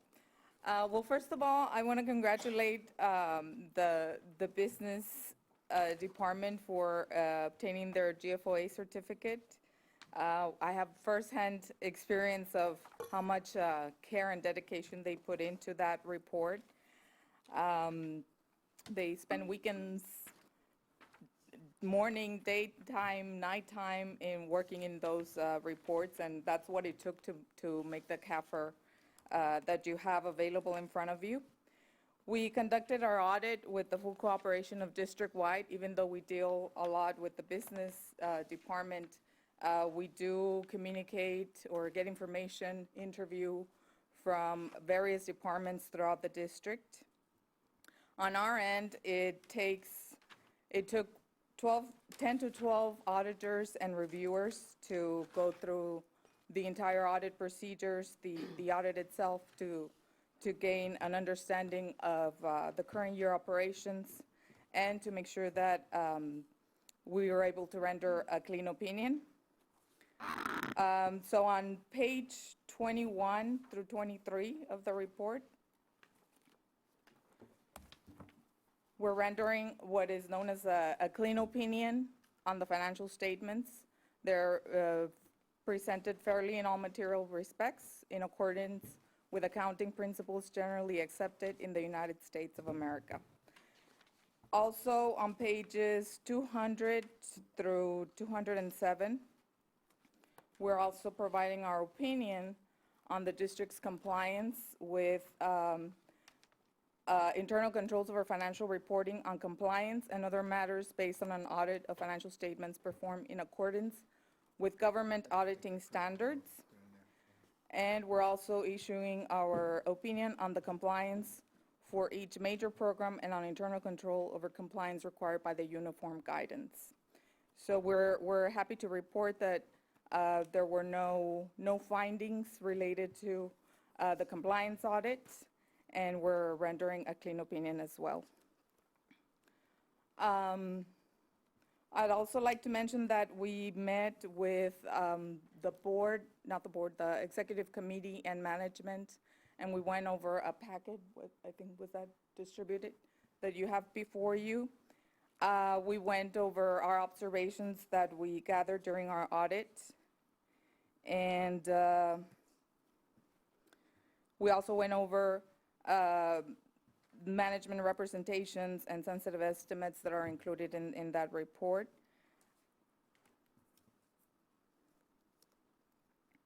Now, if we want to look at the numbers, we did go over the numbers in that session, and it was pointed out that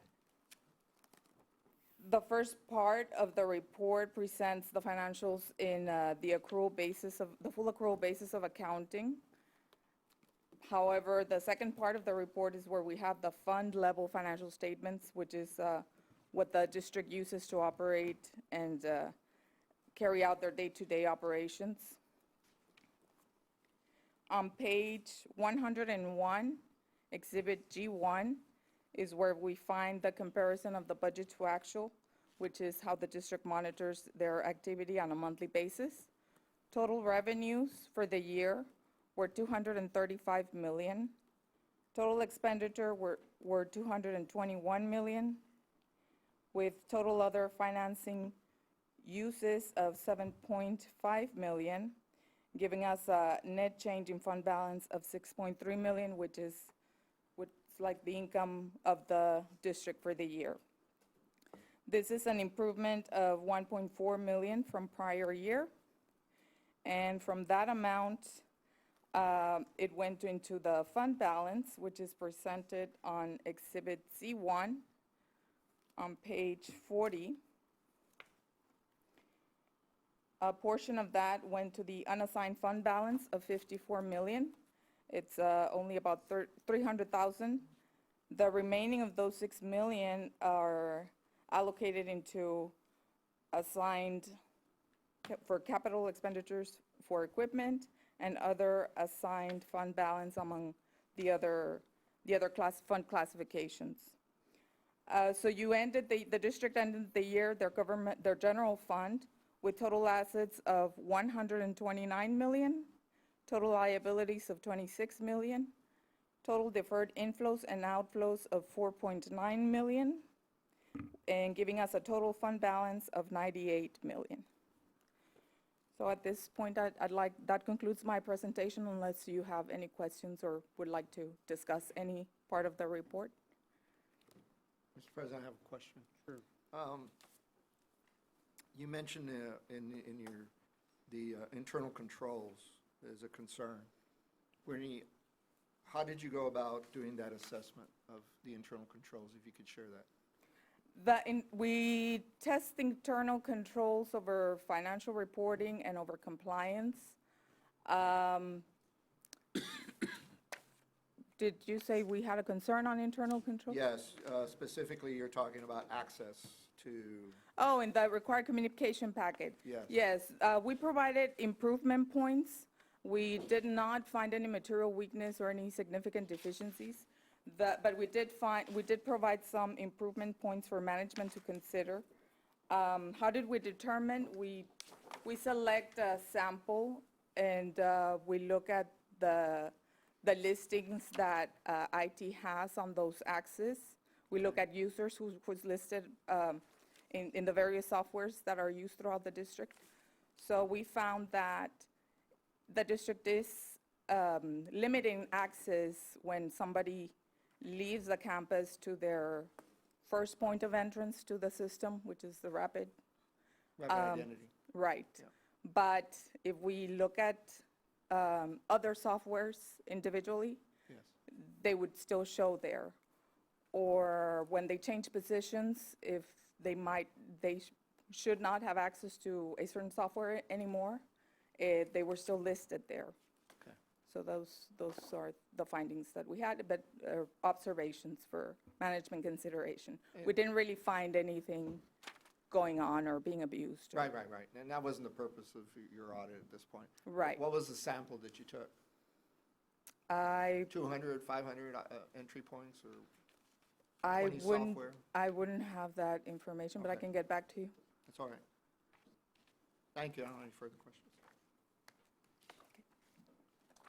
Appreciate it. Okay, we need approval on this. Can I get a motion to approve, please? So moved. Second. We have a motion to approve in a second. All those in favor of the motion signify by saying aye. Aye. Opposed? Motion passes 4-0. Next item is 16A, approval of 2019 district performance objective goals. Dr. Gonzalez. Yes, sir, Mr. President. Under the Texas Education Code, districts must set district performance objective goals and establish strategies for meeting those goals. And district performance objective goals must be board approved, and administration is recommending action on this item. So this would be the district, and the previous one was the campuses. Right. Oh, same thing. So moved. Second. All those in favor of the motion signify by saying aye. Aye. Opposed? Motion passes 4-0. 15B1, discussion of the Texas Association of School Board Localized Policy Manual Update 114, first reading. Dr. Gonzalez. Yes, sir, Mr. President. This is a routine TASB practice. The update represents changes to our policies and presented as a first reading tonight with the final approval at our next board meeting. And this item is for information purposes only. Mr. President, I have a couple of points I raised. There are times where, and we discussed it at the committee level, there are times that the local policy, which we're now reviewing for the first reading, references legal. For example, DFFA says to look at DEA, but there are other times it doesn't refer to legal, and there's a significant language in legal that if a user is only reading the local, they would not know that they really need to be referring also to the legal part.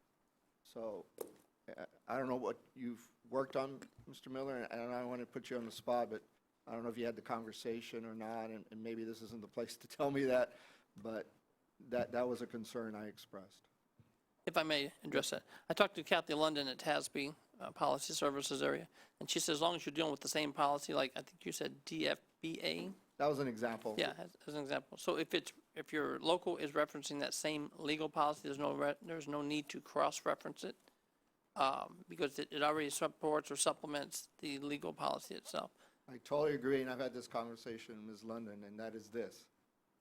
Throughout this document, you do reference it, and in other parts, you don't. I'm just saying you got to be consistent. Here's another example. You look at CKE local. This deals with safety programs, risk management, and in it, it says that it references CKEA legal. And then further on, it says to then reference DGBA, FNG, and GF as appropriate. So again, I totally agree with what she's saying, if you know, but there are times like, I just gave you 3 of them, but I can give you several where it makes no reference, and yet there is a legal, obviously, for that. And I'm just saying, I mean, I respect TASB and I listen to them, but there's, you know, we're McAllen ISD and we've been doing things a certain way to move our district forward since 2012 with our policies and regulations so that we can tie them all in together. Even our regulations should be referencing the same code that the administration has decided is more detailed in these local and legal policies. Mr. President, if all I I'm may. saying. Sure. I know that the team's been working hard to streamline all of our regulations. We've been working hard to adjust policies, so this could be part of that hard work, and our next level of work would be to look at that. So we can look at it and see where there's crosswalks, where appropriate. And Dr. Gonzalez, your group has done fantastic. I mean, they're a lot cleaner than they've ever been. It's been a lot of work, a lot of time and effort. I just hate for us to lose track of that, you know, because many of them, like I said, have it and a few don't. And it may just be those fews, and that will take care of it. Yes, But sir. Thank you, appreciate it. I would like to make note on DH local. Administration is recommending against what TASB recommended. So if I go to DH local, it is on page, bear with me, I'm sorry. 227. So, thank you. On page 4 or 5, TASB recommended 4 items. So it starts off with arrests, indictments, convictions, and other adjudications. An employee shall notify his or her principal or immediate supervisor within 3 calendar days of any arrest, indictment, and conviction, no contest or guilty plea or other adjudication of the employee.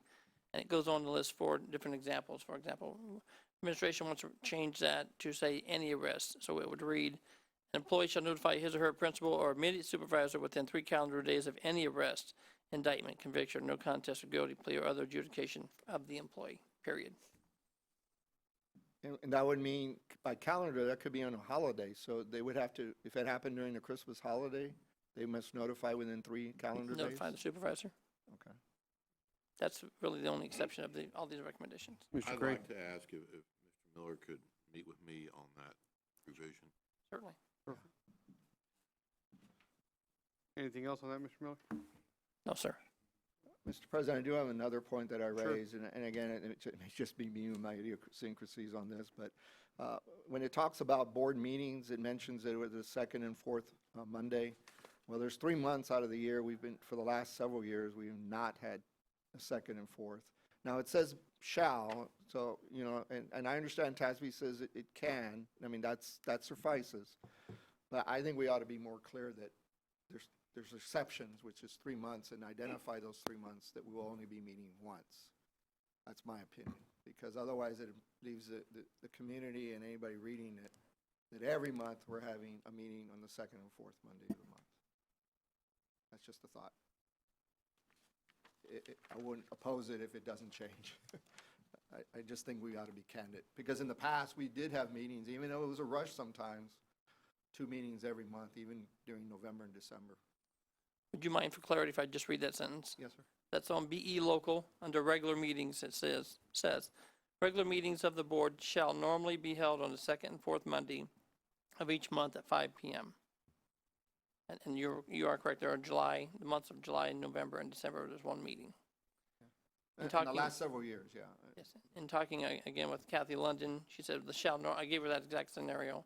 She said the shall normally should cover that, because we normally do have 2 meetings a month, but there are exceptions, so. Again, it's just Whatever my the thought, board. I'm just sharing it, I won't oppose it if you don't change it. It's just how I feel. Thank you. Thank you. Appreciate you looking into it. Problem, sir. Next item we have is 16B2, approval of job description for Executive Director of Special Education Services, Dr. Gonzalez. Yes, sir, Mr. President. Administration reviews all positions to maximize operational efficiencies. And in an effort to meet the growing demands of the special education department in our district, the position of executive director reflects the responsibilities and supervisory roles now necessary, and administration is recommending action on this item. I move to approve. We have a motion on the floor. Yeah, you can second it. I'll second the motion. Any discussion? I do think this is the Every Student Succeed Act has put a lot of language dealing with ELs and special population, special education, and federal funding. And it's mandated to the state, especially the state of Texas, that, in the past, they have not fulfilled their obligations to this community. In fact, in McAllen ISD, we were at 9%. We're now closer to 12%. And just in the last year, we've gone up 500 students. We're up to 2,700. We were at 2,300 or less. And it's projected by the end of this year will be another 400 or 500 students will come into the district that are special needs children. That does not count your dyslexia. It does not count your 504. And this department is growing. We're adding more and more individuals, and we definitely need an executive director to manage that. In addition to that, we know already that the career technology education is tying in with STC, Workforce Solution, and Strides for the next phase, which is now the culinary arts at Lincoln, and that needs to be really overseen as we continue to go forward. And that population right now is about 49 or 50. But if you look at what's coming through the high schools just alone, we're talking about 200 or 300 students that potentially could go into Strides, not to mention what's at the elementary and the middle school. So we definitely need to hire and retain the best individual to build that program. And so I urge us to approve this modification to the job description for the executive director of special ed. I don't disagree that we need to have the best people in place for this. I don't think that requires changing a job description. I think that we have every single director is a director with the exception of 2 executive directors. Are we going to change it to have an executive director of advanced academics? Are we going to have an executive director of career technology, CTE? Are we going to have an executive director of instructional technology? I totally disagree with this. I will be a firm no on this one. Well, to answer your question, I think we may have to be looking at that, especially with competitive salaries is what's happening now.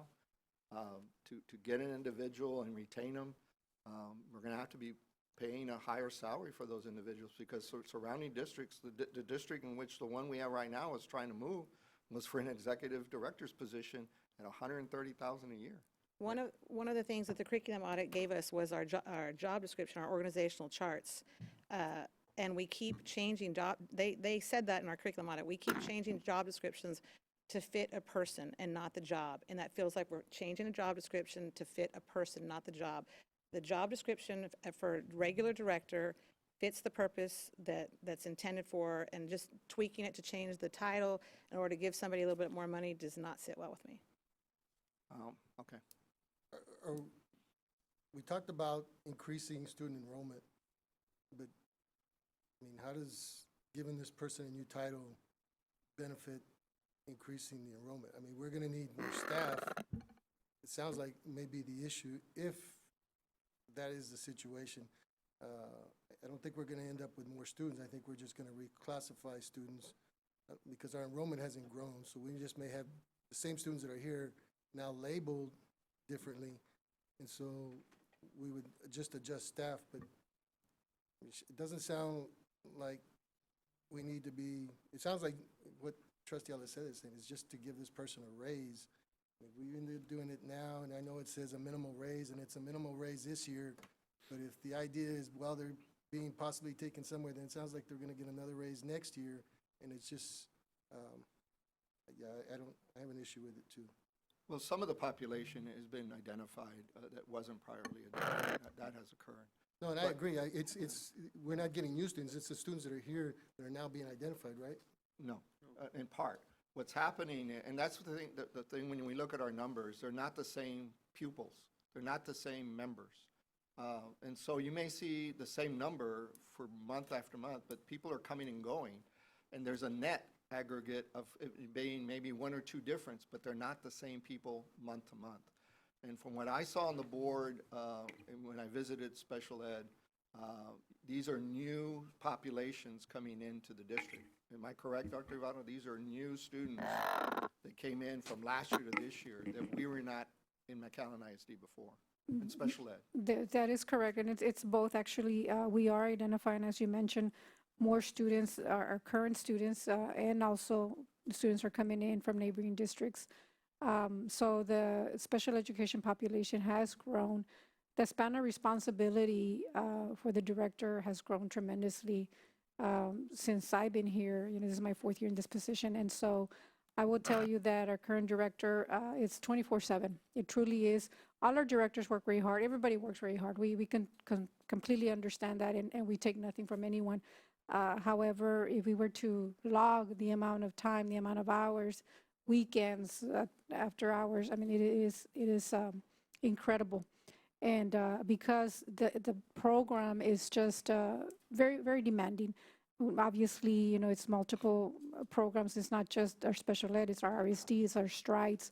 So the scope of work has increased and will continue to increase as our students continue to be identified. Changing the job description really is to align it to the demands of the job, to the scope of the work, to the amount of time that is spent day in and day out in this program. And we have very good staff. Like I said, all our directors are great.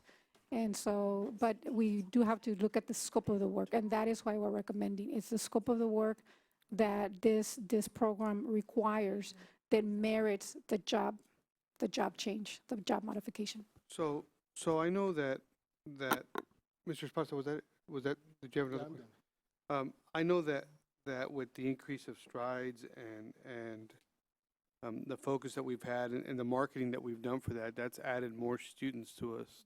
And I think it's going to continue to add. And what kind of data, have we been presented data of what kind of program, how this program has grown and will continue to grow? Have we forecasted? Have you all given us that information? The strides program, we right now we have a cap because we have facilities only, of course. I also know that there's plans of growing the program, and so. Yes. Mr. President, if I may. Sure. Administration's requesting to pull this item so that we can look at forecasting the strides program, so that we can look deeper into the future to show why we believe that this position's important, but we would like to pull this item to gather more information, if that's okay. I withdraw my motion, Mr. President. I move to approve. Second. The job description? Mhm. Okay. Even though the superintendent, well, never mind. I'm wrong. Okay. Excuse me. Okay, so we have a motion on the floor, a second. So we're going to go into discussion. My whole thing is we're basically saying that our program is growing, right? And because the program is growing, we need an executive director.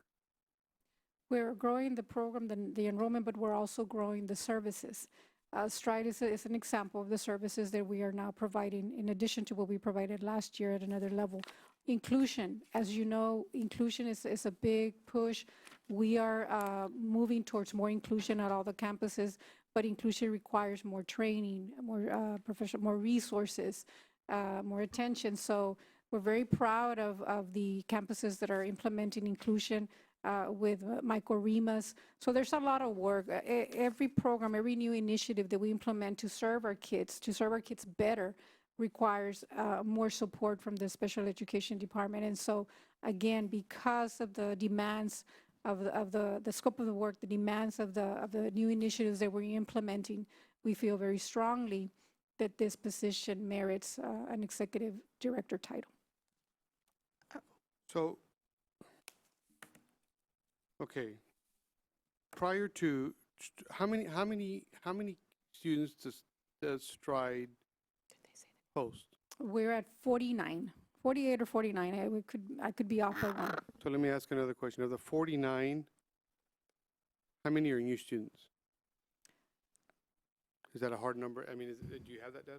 I don't have it with me, sir. I think we're I kind of getting off apologize. topic here. I mean, we're just talking about the job description, not. Well, yeah, but I'm trying to justify what the job description is only because if we have a demand for it, and that's the data that I'm asking for, is there a demand for the description? I mean, I understand what Ms. Alizeda is saying is that if we just put a title to it, that's one thing. But if their demand is there, maybe it'd be easier to justify why that title's being put there. That was my only question. That's all I'm trying to get at. Did you say a dollar amount? To go from 89 to 810, it's $5,400 at the minimum. How much? $5,400. At the minimum, and what's the max?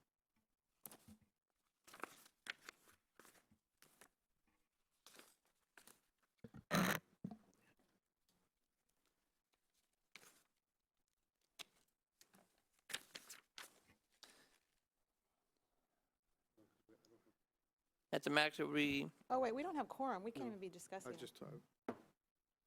Oh. So the just meeting's noticed over? We can have a vote. No, we can't speak about anything right now. The meeting ceases to We exist. had a vote earlier without a quorum, when he. No. No, but I he was present. Okay, Well, no, I mean, we can recess. let's just wait for him to come back.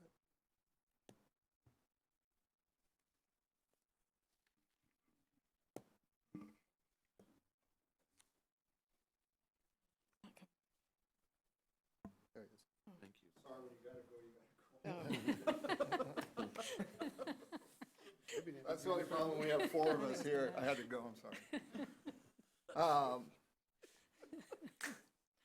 This is gonna not get approved tonight, you know that, right? And so I'm requesting to be put on the agenda at the next board meeting. And I'm gonna request until it gets an affirmative vote, we can move forward. Since I'm in the affirmative, I can vote, I can request that. And so if you're in the negative, you cannot. We have that's fine. We have a motion on the floor and a second. All those in favor of the motion signify by saying aye. Aye. Oppose? Aye. 2-2, motion dies. Next item is. Again, I'm requesting this to be put in the next board meeting. Thank you. Next item is 13B, approval of job description for Coordinator for Risk Management, Dr. Gonzalez. Yes, sir. Administration reviews all positions to maximize operational efficiencies, and this role will direct and manage the district's safety, risk management, loss, and workman's compensation related to Family and Medical Leave Act, FMLA programs. This individual will act as a backup for our Director for Employee Benefits and Safety Risk Management, and we are requesting action on this item. So moved. Second. Any discussion? Is there somebody doing this right now? I will comment. I know Ms. Alizada and I have both been on this committee. This is a huge Need. well, it's a huge animal in our district. Animal, when I mean what it encompasses, and for one person or that limited staff to do it, there's a lot of margin of error when they don't have help. I'm glad it's finally been brought forward. sir, if I may inform the board, this is going to be a cost neutral. We will take and repurpose a clerk position and probably one more. It will be cost neutral to the board, but I just need to get a backup for Andy Silva and also to tackle the whole workman's comp project. Is he doing it by himself right now? The workman's He oversees that department, Oh. but it's just the volume is so big that there's nobody doing what we need done to control the cost. The department is. It's him. And this is something that we're going to post and go out and I've got to repurpose. I've got to find a place for one of our clerks in there right now. And then we have to be creative with the staffing, so it's cost neutral. but we will Oh, be yes. posting this Oh, new yes. position? Okay. We have a motion on the floor and a second. All those in favor of the motion signify by saying aye. Aye. Oppose? Motion passes 4-0. Next item is 61, approval of comprehensive annual financial report for the year ending June 30th, 2019. We did that one. I knew that. I'm just making sure y'all are awake. Yeah. 16D2. 16D2, approval of McAllen Independent School District October budget amendment fiscal year July 1st, 2019, ending in June 30th, 2020. Dr. Gonzalez. Yes, sir, Mr. President. Administration is recommending the approval of the October budget amendment for the 2019-2020 fiscal year. So moved. Second. All those in favor of the motion signify by saying aye. Aye. Opposed? Motion passes 4-0. 16D3, discussion of update of MISD policy CD local. Dr. Gonzalez. Yes, sir. The Public Funds Investment Act requires each local government to have a written investment policy in place. As part of TASB Update 114, policy CDA local has revisions. This is being presented as a first reading for this local policy. Mrs. Richards will present the revisions, and this item is for information purposes only. Ms. Richards. Thank you, Dr. Gonzalez. As we look at CDA local, TASB 14, the TASB update 114 has introduced some revisions to CDA local. As we reviewed this policy, we were in agreement with the recommendations made by TASB, and we just wanted to point out what those revisions are. So if we, I'm sorry, where is this in our, is it separate in our SharePoint? Because it's not in our agenda. it was loaded on. It's okay. loaded in our SharePoint, someplace on SharePoint? What page number, if you could give us the page number? Because I can't find it either. I'm sure it's there, just give me its page number. Please. No, is this it? 516 is what Yeah. the agenda That's it, says. no? Oh, maybe I'm Investments and looking at the revenues. wrong page. 527, 527. Okay. somewhere in Got that it? range. 527. Yeah, it Yeah, starts on 5-7, yeah, 526. I found it, sorry. 526, thank you. Well, maybe Yeah, even proposed. higher, actually, no? Goes up higher, I think, before that. Everybody located? Mhm. Yeah. As I indicated, the TASB Update 114 proposed changes to CDA local, and we are in agreement with those proposed changes. I will be reviewing those with the Board of Trustees. Under the category of approved investment instruments, they've added the word including bond proceeds and pledged revenue to the extent allowed by law. They're just clarifying that we can invest the bond proceeds that we have.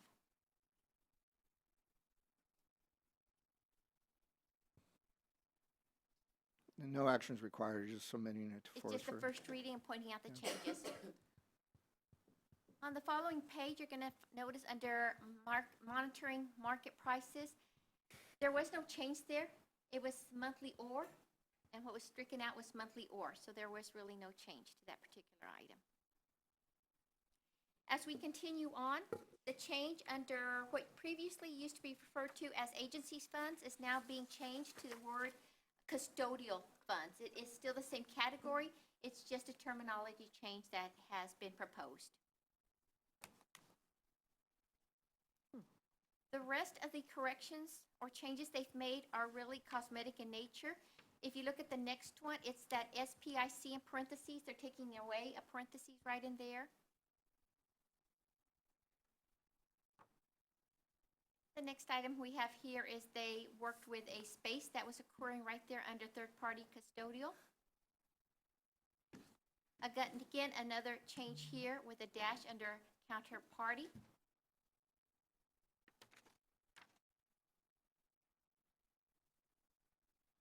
And those were the changes that were made. That concludes my presentation. If you have any questions, I'll be happy to answer. And it is the first reading. Thank you. With the Mr. actions we're taking regarding the maintenance tax note, the timetable we're on for the second reading, we're good? Because it won't be until December, right? Yes, sir. No, We're good, okay. This won't affect what's going on with the maintenance tax notes because we're able to invest with those without. Thank you. Next item we have on the agenda is there any other questions for Mr. Richards? I'm sorry.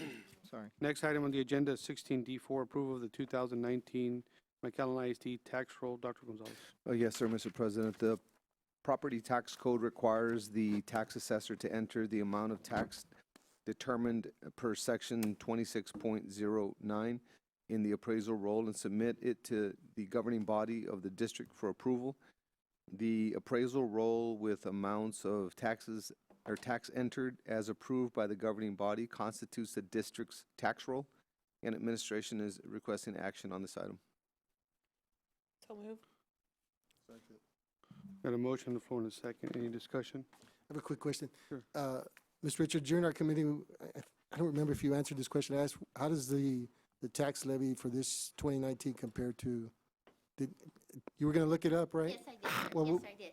For 2018, the tax levy was a little over $83 million. This year, it's $87 million. That's about a 4.288 increase from the previous year, or a 5.15% increase. So it's on target with what they, the 5% increase yearly that they Yes, sir. projected? Okay. Thank you. That's it. We have a motion, a second. All those in favor of the motion signify by saying aye. Aye. Opposed? Motion passes. We go to 16, item 16E1 through A through D. It's the approval of educational meeting minutes. Administration is recommending action on this item, the approval of E1A through E1D. Can I get a motion to approve? So moved. Can I get a second? Second. All those in favor of the motion signify by saying aye. Aye. Opposed? Motion passes 4-0. We go to 17, the scheduled future meeting, 17A, November 18, 2019, board workshop at 4 p.m. 17B, December 2nd, 2019, special board meeting, 5 p.m. 17C, December 9, 2019, regular board meeting, 5 p.m. And 17D, December 9, 2019, special board meeting, 6:15. Can I get a motion to approve? Sorry, what's the subject of the board workshop on the 18th? It's in maintenance tax note Oh, okay. I don't have discussion, right?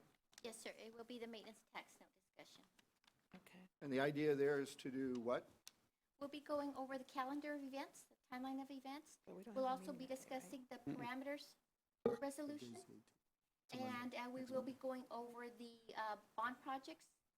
We will have joining us RBC, Mr. Dusty Trailer, and I believe it'll be Mr. Arnold Cantu with Rose Norton Fulbright, our bond counsel. Thank you. Can I just ask a question? Why don't we have a board meeting that day? Why did we cancel it, but we have a? Natalie, on the cancellation? No, we didn't have a cancellation. We Well, just I didn't mean, have I'm it just scheduled. saying every 2 weeks we have a board meeting. In November, there's only one. I know, I'm just, We wanted to give you the day off. It would only be, You need enough time to go buy my Christmas gift, so I'm going to give it to you. Short month. I mean, that's a good point. Is there, Well, but the 25th, yeah, I everybody's- guess, if we because went we're to supposed to be on the 25th, yeah, okay. Everything's closed, right? We're, Yeah. we're Yeah. shut down that week, Yeah. right? Yeah. that's why. Yeah, we should have done the 4th and 18th. Okay. We got a motion on the floor in a Sorry. second. Can I get a motion to approve? So move. Second. All those in favor of the motion signify by saying aye. Aye. Opposed? Motion passes 4-0. Now I need a motion to adjourn, I please. move to adjourn. Second. All those in favor of the motion signify by saying aye. Aye. Opposed? Motion passes. Meeting's adjourned at 8:55. Stay warm, guys. What's the temperature outside? I don't know, check it out.